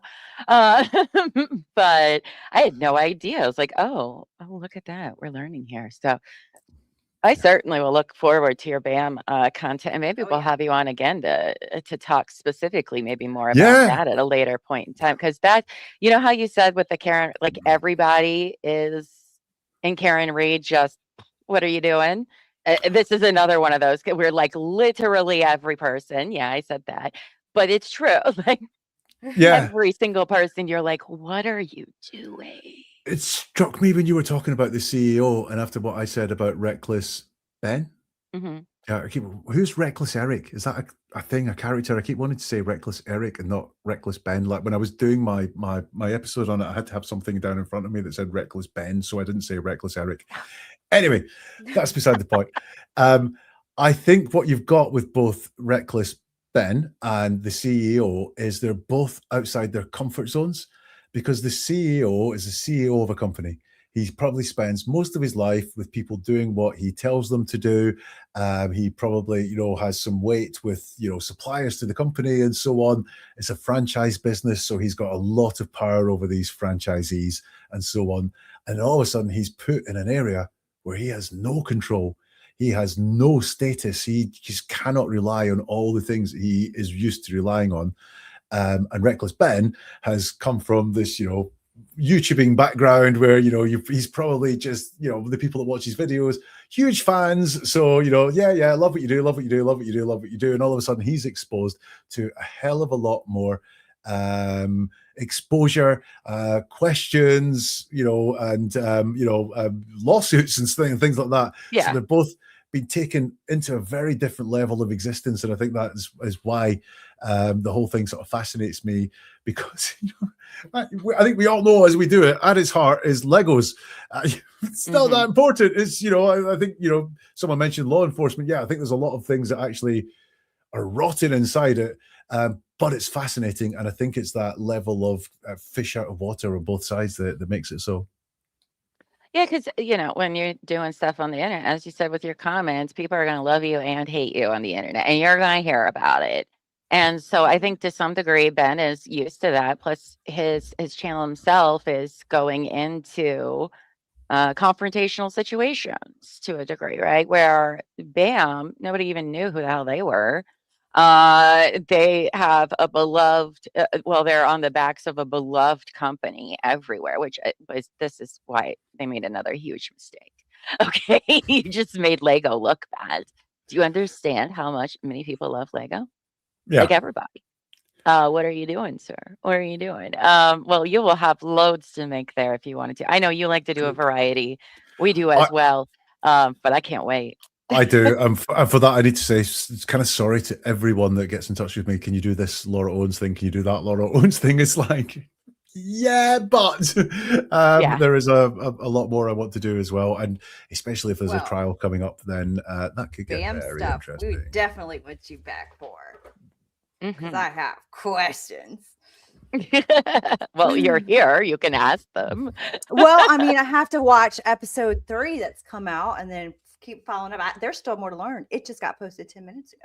Shut up. Reckless Ben dropped video 3 on Patreon. Oh my God. Today is like the best day. We got our Big Brother Like 10 cast minutes announcements. We got part 3 today. Wow. I guess we So know his what we're talking about Thursday TRO, morning. we just threw that in the garbage. I don't know. I guess they took it off. Oh, that's amazing. What a big day for what is today? Tuesday? I know. Wow, that's amazing. Oh, I can't wait for that. And we're also watching. So tonight on our Discord server, we're watching Maternal Instinct. Afterwards, Terry and I are going to come on and talk about it. What do you have anything to say about Taylor Parker and her? Yeah, he's got a lot. He's like, yeah, I do. I got lots. I mean, have you? If you're watching it, you haven't seen it yet. I've not seen the documentary. I'm very familiar with the case itself, the detail. I remember when this happened. It's awful, but I have not watched it. So what should I look out for as I watch it? Oh, she's going to remind you of one person that we've mentioned a few times already. In terms of a lot of her actions. I think the bits for me were the police body cam bits, because that's when you see her talk. And you know, I mean, to me, I didn't know the story, so it was a big twist at the end when it's like, she did what? Yeah. What? That I did not see that coming, but I could see from, and it's, you know, it's very, very classic, you know, ways that she uses her words, not answering questions, image protection sort of answers and so on. But she was fascinating. I think the person that I again don't really like doing this, but from a behavioral point of view, is the husband or the fiance that he was. So he didn't marry her. Quite luckily, the fiance, because as you watch the documentary, it appears everyone knew what she was up to and everyone knew who she was, bar him. And,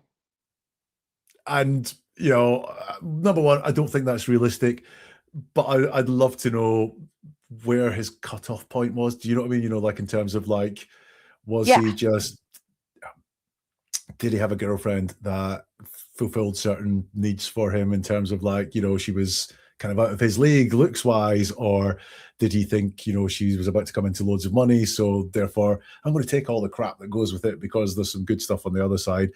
Was he just, you know, really, really ignorant or so on? I would be, you know, Taylor Parker's a bad person, no surprise. Where's he at on the whole thing? I'm not saying he's a bad person, but just where was he in the whole thing? Really, really interested me. Yeah, because I mean, people told him stuff. Like, and people will come to me and say, oh, so and so's like this. And I do like to come to my own conclusions about people. Though, if there's a pattern, if numerous people are coming to you and being like, this person is a crazy asshole, chances are that person's a crazy asshole, right? But I'm going to interact with them and see that first. Like, I don't know if he just was like, oh, if that happened to me, I would know. Because I do feel like so many people fall in that trap. Well, they did it with so and so, but I'll know what they're doing to me. They're not going to pull it past me, right? I'm gonna be able to pick it out. Don't worry about it. I got this. And it's like you, sir, did not Yeah, have this. there was a bit where she buys his mom a car, and then she says, "Oh, there's been a recall on the cars. Could you come? You know, this is like 3 weeks after. Could you come and leave it on our drive, and it'll be picked up to get the recall done?" And actually, the garage she hadn't paid the garage for it at all, so they asked for the car back. So the mom never saw the car ever again. I mean, how does that work in a relationship? Do you know what I mean? You're like, well, you stiffed my mom out a car, but yeah, I still love you. Right? Weird, very weird. It is weird.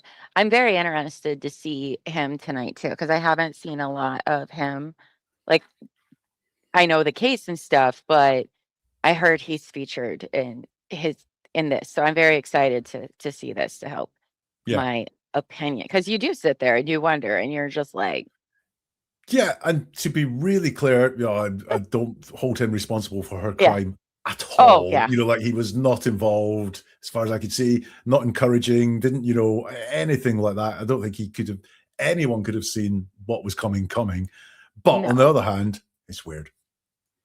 I mean, we've said this before in our coverage of Laura, because we are so into true crime, been, covering it, taking it in for years, that it does surprise us the levels that things haven't went quite yet, but makes us very scared of them. Now, when it comes to what Taylor Parker did, all right, she's not the only person to have ever done that. It's happened quite a few times, and it's very disturbing. Each and every time. Unfortunately, I don't know how it gets to that extreme. And I'm not saying I don't think that Laura would ever go to that extreme, but literally no one's going to think that. Obviously, nobody is going to think first thing we're going to go kill a woman and take the baby out of her. Like, how would you even be like, that's what's going to happen? No, in real time. You know what I mean? Had to have a long chat with myself because I was just watching this maternal instinct and going, "Oh, Laura, yeah, Laura." And then the murder happens, and I'm like, "Oh, Laura wouldn't do that." And then I was like, "Well, what makes me so sure?" Because if I was watching that documentary, I didn't see Taylor do that. She was obviously a bad person. But she obviously also had some sort of driving psychological need for this baby, for whatever it was that this baby was going to bring her.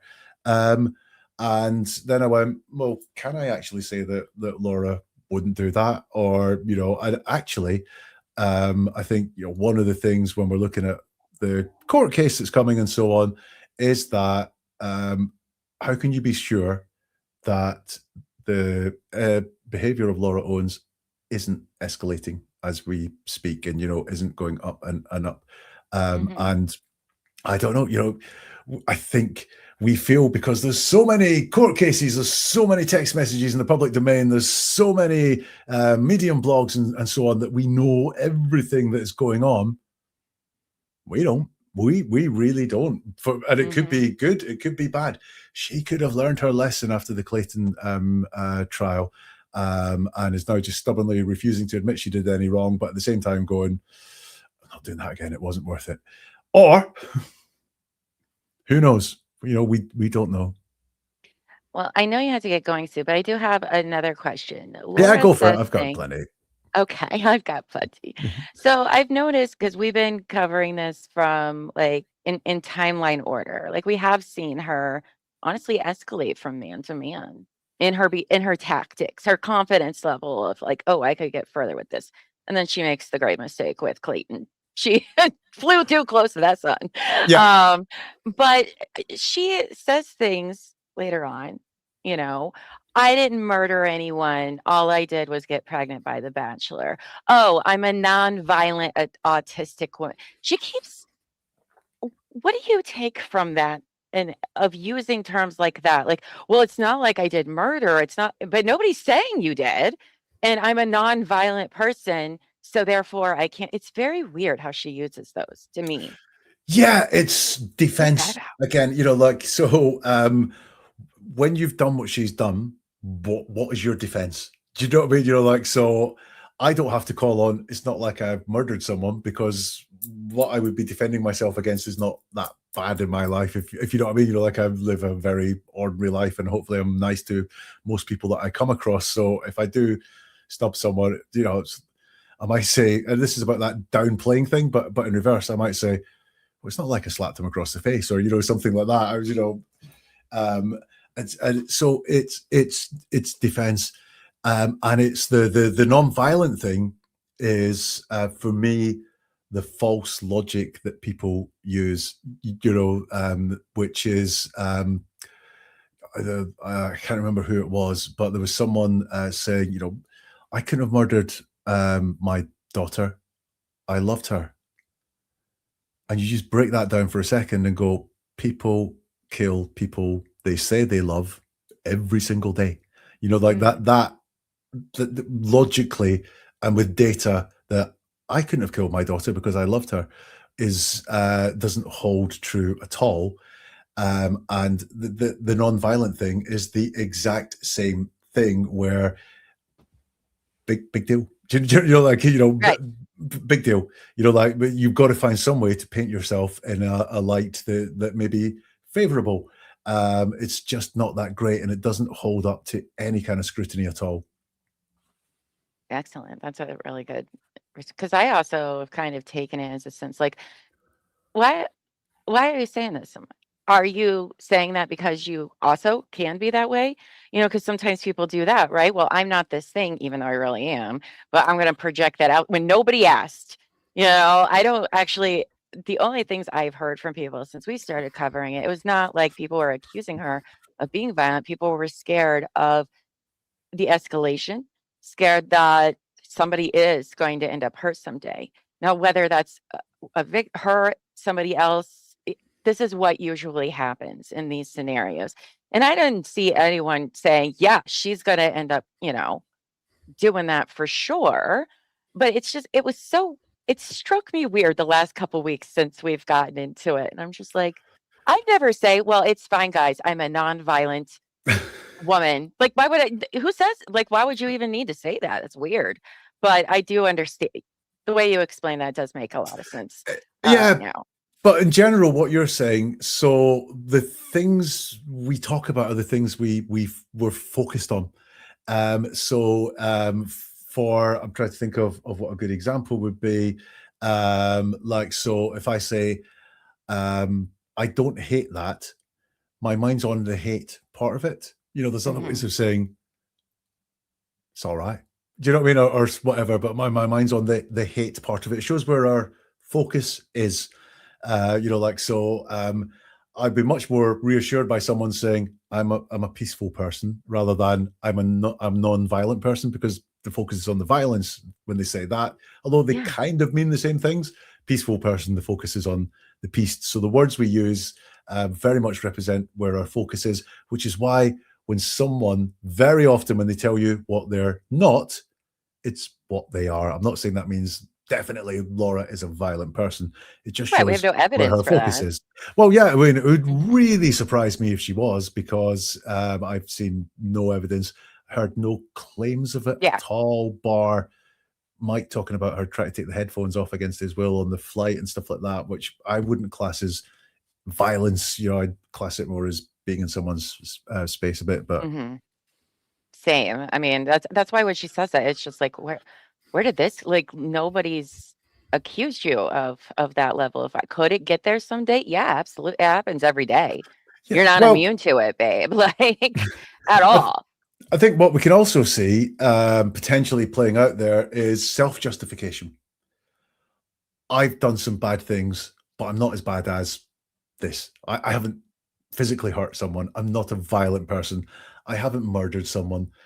So some sort of self-justification of, and there might be a little bit more in there, which is like, well, I just wanted to be loved, or I just wanted to have a famous boyfriend, or that's what's going on there. Fascinating. Well, Buff, do you have anything you wanna ask No, it about? sounds like I have more homework to do. You always look at homework. Do you think that so you also did real quick, you did the bankruptcy hearing of what Jan had to say.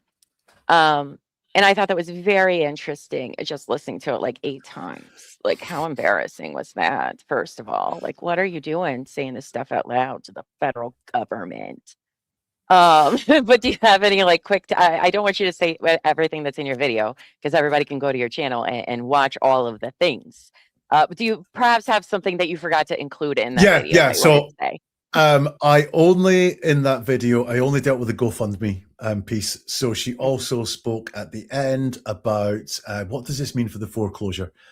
And I'm then going to jump back a hearing to when she spoke about, we're very confident we're going to get a lawyer, like to represent us and an attorney to represent us. And I said at the end of that, just look at the words she uses. All she is doing is putting up reasons why they won't have a lawyer, why getting an attorney to do this is very hard, why there are hoops and barriers that they must go through and jump across to get an attorney. And I said at the very end of that, I don't think she's going to get an attorney. And lo and behold, they got no attorney. No. Then when she's talking about the foreclosure, all the reasons that she's talking about are why she can't talk to this mortgage company and all the reasons why it's going to be very hard. I've got all these things I want to say to them, but they won't listen. And so it said to me, she realizes how that one is going to end, that she realizes she doesn't have a case against them and all these, terrible things that she says she's got. She's all she's doing is setting the groundwork for when they foreclose. Yeah, I said that was going to happen. So if you have a listen to that, it's not in my video, but she's just setting all the reasons why the foreclosure is going to happen. Although she desperately wants it not to happen, she kind of realizes that it does. And so there's potentially another hearing coming out today.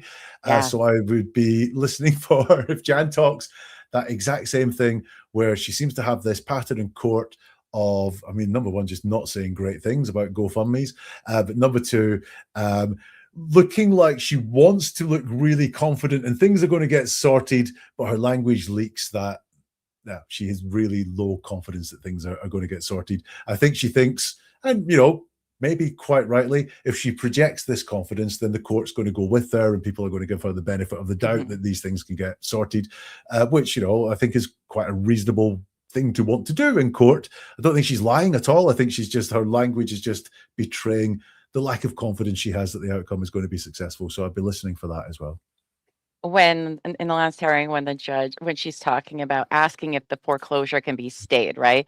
She does it in this huge roundabout word salad way. And when the judge asked her to like clarify what it is she's asking, I immediately did think of you because I was like, oh, good. Somebody is asking her to clean up the words she's using here and actually be, the judge seeing exactly what she was trying to do. I immediately thought of you. The judge's comment, you've stated 2 facts, now what's the question? I was like, I'm taking that. I am writing that down. The next time someone gives me this big word salad, like, you said some facts. Now, what's the question? Yes. I thought that was brilliant. I was like, oh, she sees what it is you're trying to say, and isn't. I felt like the judge as well wasn't giving them the answer that she wanted to hear. Like because she could have been like, like, oh, I'm understanding. This is your question. This instead, it was. No, why don't you re-explain it in a way? Like, I thought that was really interesting how she did that. Yeah, I think that's this is more just a personal thing rather than words, but I know those people who will keep asking a question until they get the answer that they want. And they might even go and ask someone else the question to try and get the answer that they want. And I really, I don't like that. Many of the examples I use, kids are the worst for it. Mom, can we have a dog? Yeah. Great. Dad, can we have a dog? No. Mom, can we have a dog? You have to ask Dad. I've asked Dad. Can we have it? And the kids will do that. And some of the worst adult behavior is very childlike. Actually, that's quite obvious. Well done, Jack. Oh, well, I can't wait to hear. He said obviously. I said obvious. I didn't say Lee at the end. I did. Wait, what is the difference? That obvious is blatant. Obviously is a persuasive, convincing word. Obviously, I can't believe you didn't know that. Well, honestly, I had no idea. By the way, we now joke around with these Lees all of the time. It's brought us lots of joy and laughter. Now, because we're a lot more self-aware and conscious of like, oh, I guess I do use that all the time. So now we're working it out of our vocabulary by using it and laughing at each other. You want a top tip about these LY words? Sure. Okay. It's not the obviously, it's not the honestlies that will bring you the most joy in life. Basically, usually, normally reveal a hell of a lot. Oh. I'm really fed up with Jack. Why? Because he basically told me to pack my bags and leave. Basically. Okay. No, he didn't. No, he didn't. This is you reading something into it. This is you. So dig into that. That is true. So like basically what you're saying is I'm just hearing what I want to hear. Yeah. Can I reserve a table for tonight? Normally we ask for like 24 hours notice. Oh, normally, right? So I've got an in here. It's not, the rule is we ask for 24 hours notice. Normally you do that. Okay, so what does it take for that? Normally, so you do it sometimes. What does it take for that? Does that make sense? Usually we don't do discounts. Usually, okay, I'm into so that. You'll do it now. Watch for those LY words because they, when you spot them, will brighten up your life. And let you see either somewhere where you could get an advantage or someone hiding something. Oh, the basically always get, I mean, I'll say that, sure. But when I use that, this is my interpretation, my perspective of a thing. Like this is the Cliff Notes version, which does not mean that my interpretation or perspective is right at all. As a matter of fact, I probably left a lot of important shit, out. Yeah. But you use basically a lot when we have conversation. You're like, so basically this is what happened. And I'm like, right. So I'm going to use a word now and let me finish before you take offense at it. Right. But basically is deception, because what you're doing is you're boiling it all down to one thing. You're hiding a whole lot of stuff over there. So it's deceptive, but not all deception is malicious. Right. You could be doing it just to be brief or just to like help get something done, or you realize all that's not important and doesn't need to mess up the conversation or so on.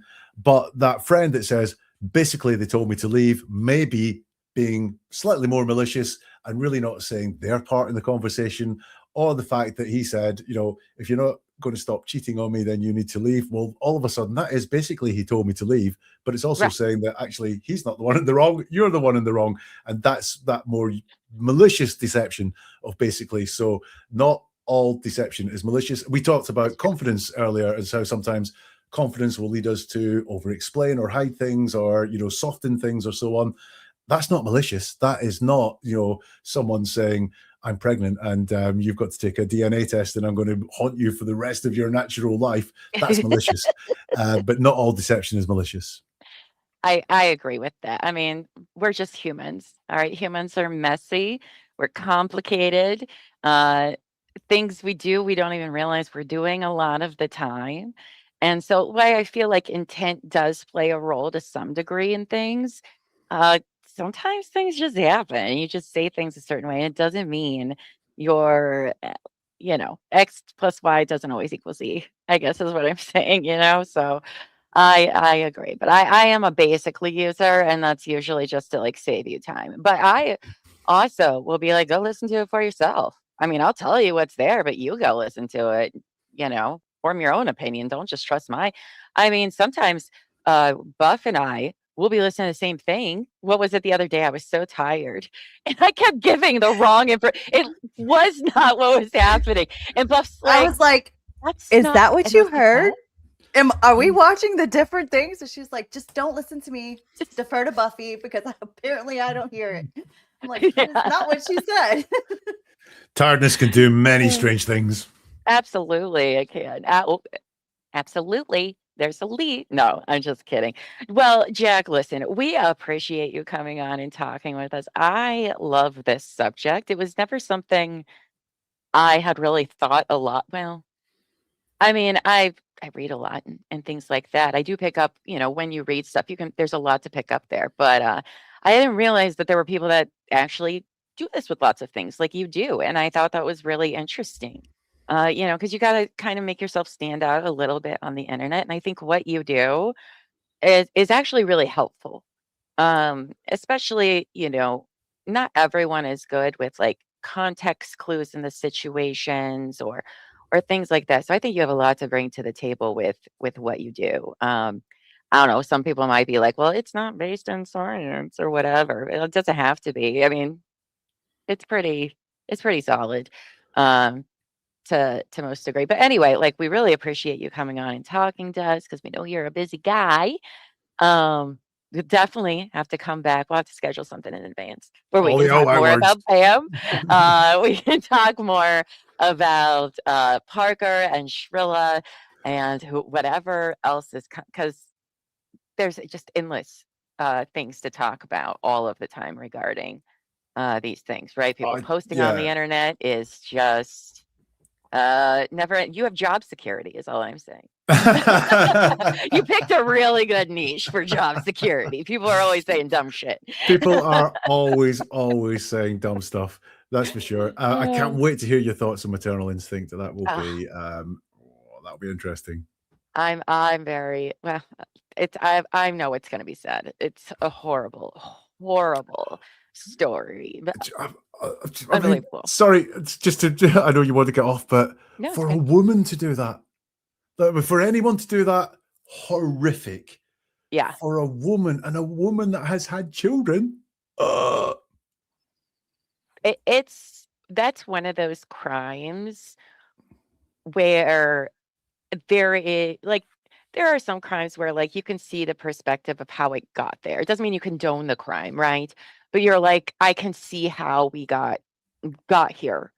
That kind of crime, which I said, there's numerous other cases of women doing this to other women. She is not the first. There were ones before her. There will be ones after. But that is a level I cannot understand how you get to that point to do something like that. Like that is just too far. Like not even the most fucked up murderers, serial killers do crazy shit like that. Are you serious? And while the woman was still alive, like I don't know how somebody gets that far. It's unbelievable. And that's the thing I got. Maybe I just wasn't paying enough attention to the documentary because I didn't know it was coming next, but I don't see any escalation. Yeah. To that. I see a lot of lies. I see a lot of fraud, which is kind of bog standard, but I just didn't see anything that just went. I didn't even see any violence, or they didn't go very much on her family or anything like that. But I didn't see any violence there at all. And then all of a sudden, whoa. I think in some of the other cases that I know of, it was the same way. Like no one could have saw it coming. And it's like, how do you get to that level? I mean, there's a lot of people that do murder people, so their lies don't get caught. Happens all the time. Not even just women. I mean, it happens. But that one is just. There had to be an end game. It's what I've always said with Laura. If she didn't spontaneously lose babies, what was the end game? Like there would have to, in a pregnancy, it ends most of the time with a baby.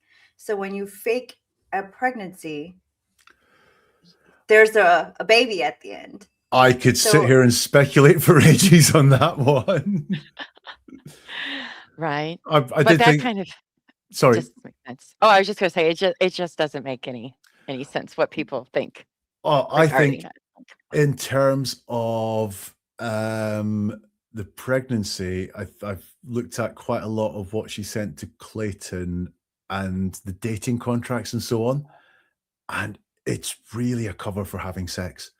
So I wonder if she wanted to say she was pregnant, then went, shit, I better get myself pregnant, so we need to have some sex, because the dating, it's dating with intention, and it's all talking about intimacy, and it's like, I'd love to come around and just talk tonight, but maybe if we wanted to, things could go further, and there's even more explicit ones. So when I was reading that, I was like, is all of this about trying to get pregnant by him so that she can go, longest pregnancy in history, but here it is. Yeah, because she knew that they didn't that night. I mean, it was very obvious based on her text with Clayton that, like, that's what I took away from it too, was she just trying to get him to sleep with her one time so she could be like, well, we did sleep together. Therefore, I can't have lied about anything. I was just wrong with the dates or something. It's wild. Wild to me. It's completely wild. And it's like, but even then, to go to Buffy's question, I'm not quite sure what the end game was. Do you know, like, why would you want a child which is with you for the rest of your life by someone who doesn't like you? For what? Do you know what I mean? Yeah. Right. It's wild.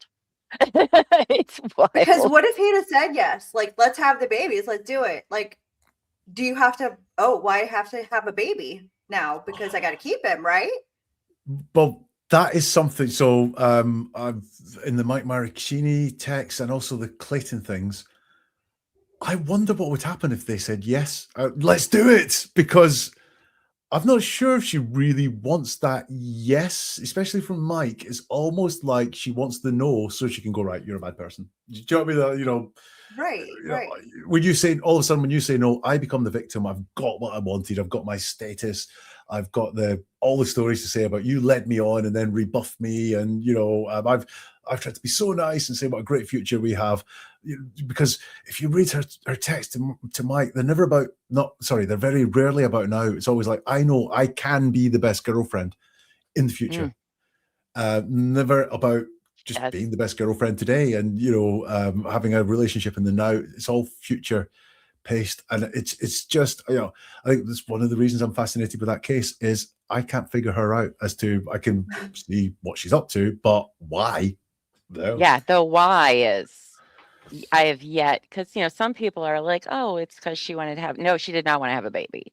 All right, this woman does not, it is very clear that she could give two shits less about ever becoming a mom. And I say that because it's my perspective of, like, the pregnancy. She doesn't do any of the stuff that you're supposed to do. Like, it just comes off to me, it is not about babies. She's not trying to have babies.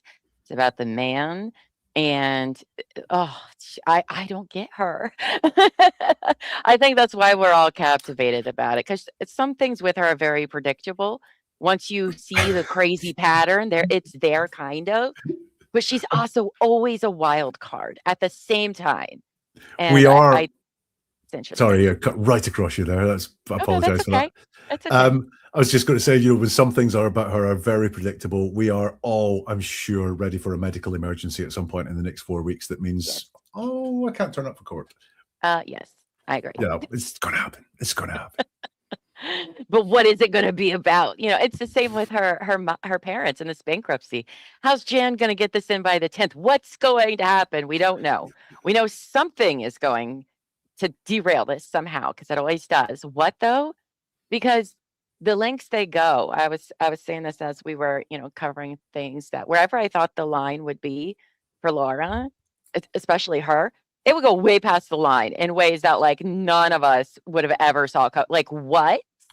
So I think that's what makes them wild cards, even though they can be predictable. But, like, how far are you going to go? I can see Ron being pushed to hospital in his black chair right now. Come on, Ron, you got to get in here. We've got to stop this foreclosure somehow by saying that, you're at death's door and we can't deal with this right now.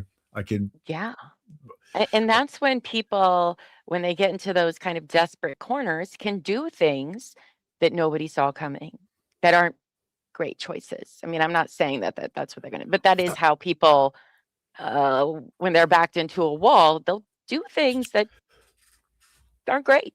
Well, on both Jan and Ron's bankruptcy and also Laura's life, there is one way out I can see for both of them that is a good way out, and that's to start being honest. It's not risk-free, it's not consequence-free, Mm-hmm. but it is the most elegant way out of the jam that they are in, is to start with honesty. For example, just say what you did with the GoFundMe money, and it will become a hell of a lot easier than trying to hide it. Just Agreed. say, I don't know what they did with it. I don't know what they did with it. I've got thoughts of what they did with it, but I don't know what they did with it. Just say what you did with it. Laura could say, I was desperate to have a baby or to have a boyfriend or to have a famous boyfriend or whatever it was, and I took it too far and I did this. Mm-hmm. She might still face serious legal consequences, but oh my God, it is the one elegant way out of all the problems that they're in. And sorry, I'm now going on an Owen's rant. You're fine. That bankruptcy hearing that we heard with the lawyer coming down really hard on them, and they've got Jennifer on the other side of them, like really all over it. They must have, well, they were at home because it was virtual, but they must have been at home that night. You're much, much closer to having your house taken away from you, and you're all ill. Your daughter who lives there is facing 14 charges at the right now, and there's a trial due at the end of the month. That's more than many, many families have to bear. To all intents and purposes, you're broke, right? You really are. You owe way too much money, no matter how much you're ending. Mm-hmm. What a horror! I don't have empathy because they brought it on themselves, but what a Yeah. horrible situation to be in. And it sounds like a cliche because it is a cliche, but the truth would set them free from all of that. Just sit back and go, right, here's the truth. And there'll still be consequences, but it'll be better. Yeah, I don't think they understand that the reason people are that the smear campaign and the cult is because of their lies, because they're constant cover-ups of everything that are so outlandish that they're offensive. I don't know of any group they haven't offended with their lies, to be quite honest with you. Like, Well, they've crossed all of the lines. I spoke about doing Richard Allen content before, and the fact that, I just don't read the comments, right? I'm not going to go there. I'm not going to get involved in that. Laura Owens, I've never seen one person online stand up for anyone there. And I don't know any case like that whatsoever, bar Sarah Boone, who got mentioned earlier, is another one that I can think of. But anyone else, I'll do anyone else, and I'll get both sides in the comments. It might only be one or two people on, the alternative side, if you like. Mm-hmm. But I will get that. And I don't think it's beyond them to look and go, why does no one support us? Why is no one saying, oh, Jack, you are being way too harsh on this woman. You're being way pedantic, and everyone knows what she really meant, and you should let her off. And, you're being just wrong. Who do you think you are? Junk science, blah, blah, blah, which I'll get on any case I do. Sure. I don't get, they are so badly perceived that they don't have anyone saying that. I know we've said it. We're like, there is literally no, like, they have united the internet, which is like a rarity to do. That even BAM, the whole BAM saga is not united on the internet. Yeah. I've yet to find a single one being like, yeah, but like, you guys, no. And I do wish that they would take accountability and everything like that. And you're going to see people not want to be invested in your life anymore if that's what you want. And there again, nobody owes anybody anything, right? The apologies for all of us, we didn't have nothing to do with any of this, right? The apologies need to go to I know I want apologies done to the people who deserve them, right? The victims, Stormy, the shit they pulled on and said about Dave and things like that. I don't need an apology from them. But if they were to do those things, it would be like the best. There's going to be consequences for them regardless of what happens at this point. There is no getting out of these felony charges. There's no getting out of the bankruptcy. And now, I mean, I'm not a federal tax person, but I can assure you that they probably sent an email to the IRS. Like, they're not done, all right, in the lands of the federal world, in my opinion. But there's no way to get out of these things. So you might as well try to ask for a little bit of grace. And that starts with accountability first and foremost. And I mean, you made your bed, you got to lie in it. But to go down like they're going, it is. I've But never seen anything like it. I can only talk for myself, but if Laura came out and said, I've messed up, here's the things I've done wrong, issued some appointments, I'd analyze that to see if it was actually, there was more going on there. But if she came out and said something like that, basically, I'm done with that story. I'm not interested anymore in that story. Do you know what I mean? Like, it's someone else's lives, and for someone else to deal with. It's just, it's not interesting anymore. And I think a lot of people would feel the same sort of thing. Yeah, there might be another couple of episodes of Love Trap, but they would actually say a good thing about you. Do you know what I mean? Like, if you did that and you can go and live your life. You could probably change your name in a couple of years' time, and no one would even know your history when you rocked up, because people wouldn't be interested. But to keep going and going and going and going, it must be exhausting.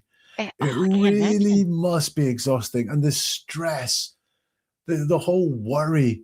Do you know what I mean? Like, I don't know how. Like, that is so much stress. Like, whoa.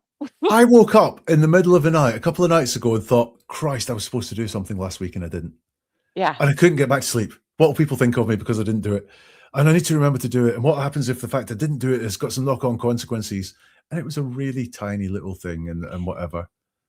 What happens if you wake up at 3 o'clock in the morning thinking, I've been charged with 14 felony counts? 14. I was like, I know it's not the worst crimes, but they are some of the worst charges, like, for your future going forward. I mean, violent ones are always the worst, of course, but like, this is going to hinder if she ever gets a job. Like, the gravity of her charges is actually like ones you don't see very often. Like, that's also how bad you fucked up, is you got charges for something that most people don't get charges for. And Like, a lot of this involves babies, which makes people feel just that little bit more emotional. In fact, when we were thinking about, I'm going to be very careful with my words here, so I'm going to go into non-automatic mode. Now, we were talking about, would Laura do a Taylor Parker? Well, physically, she hasn't. However, she has taken other people's babies and represented them as her own online, and without permission from at least one of those people. Yeah. Which is, something that, especially as a man, I might sort of go, oh, fucking stealing a sonogram. But when you actually look at what it is and whose sonogram it was and why it was online and what it meant to her, oh my God, that's horrible thing to do. Because the story's right there. I would never give away a sonogram. Like, that's personal. Like, taking a sonogram, that's like, no, like, you don't do that. Like, that's just it's a huge violation to do. But also, the Stormy's story was right there. She had to have read it. Like, so you purposely chose. There are so many ultrasound photos all over the internet. Why did you go with that one? And this is a woman that, well, it's a monstrous thing to do. As soon as anyone uses anything of hers online, she's copyright striking it and going, this is terrible, you can't do that. Blah, blah, blah. Yes, exactly. 6 days to go. But, oh yeah, take one off someone's blog and, use it and pretend it's mine. Yeah. I hadn't even thought about it like that. Wow. Yeah, she did that with, allegedly, did that with Stormy, possibly her sisters. It's and to her, like, you could have chosen any other ultrasound. Why did she pick that one? Why that one? And then also kind of take the story along with it. Like, it is something I don't understand. And I don't think she understands. That's why everyone is so freaking upset with her, because it's like, all right, here's the line of where we could kind of understand how we got to this point, and she just barrels through it and does like the worst possible Yeah. version of that. Like, what are you doing every time? Like you said, the charges are the most serious charges in the world. She's not a murderer, to quote herself. And if you just looked at the story at face value, she's pretended to be pregnant and kind of, stalked people. And I'm not saying it's not upsetting to the people involved in it, but they're sort of like not the biggest things ever. Women have done this before, pretended to be pregnant in order to get like their own way or to get what they want. But it's the other stuff, like it's the putting the guys through hell in the court system. It's the allegedly stealing the sonogram. It's making up allegedly doctor's notes to say your boyfriend should treat you better. It's that stuff that is like a horrible, horrible way to behave, a horrible way to treat anyone. I mean, as she says, in my experience, it doesn't matter how serious the crime. The first time a law-abiding citizen is charged with a crime, it is devastating for them. And she does not, I really don't know if she realizes. Maybe she just thinks it's not going to happen to her and it doesn't really matter. I don't know. But like, if I was facing 14 felonies, holy shit balls. What do you want to know? All right, fine. Like, let's just get this. What do I got to do to stay out of jail? Because I'm ready for that. You've already fucked yourself.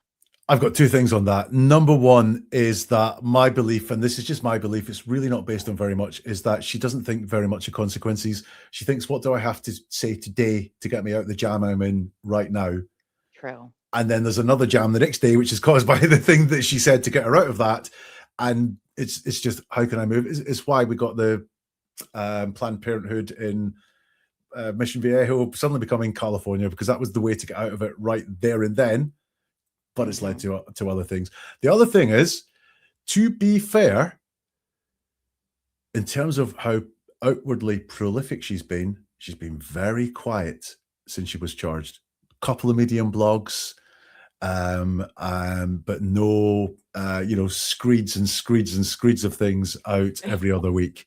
And my belief at the time was that, because remember her entire Medium blog got deleted, was that her lawyer at the time went, remove everything, say nothing publicly. I'm your lawyer. That's what's best for you. Now that person's no longer on the scene, but by and large, that is how she is behaving. So she has, as far as I can see, modified the behavior that I can see in some ways, especially around talking about herself. Also, I mean, that's one thing all lawyers will tell you. Don't talk about shit on the internet about your case. Just don't even go on the internet. And a lot of people don't listen to that because they're stupid. Like, what are you doing? Don't say anything. A can and will be used against you. And yeah, she has not been doing that, which, I don't know.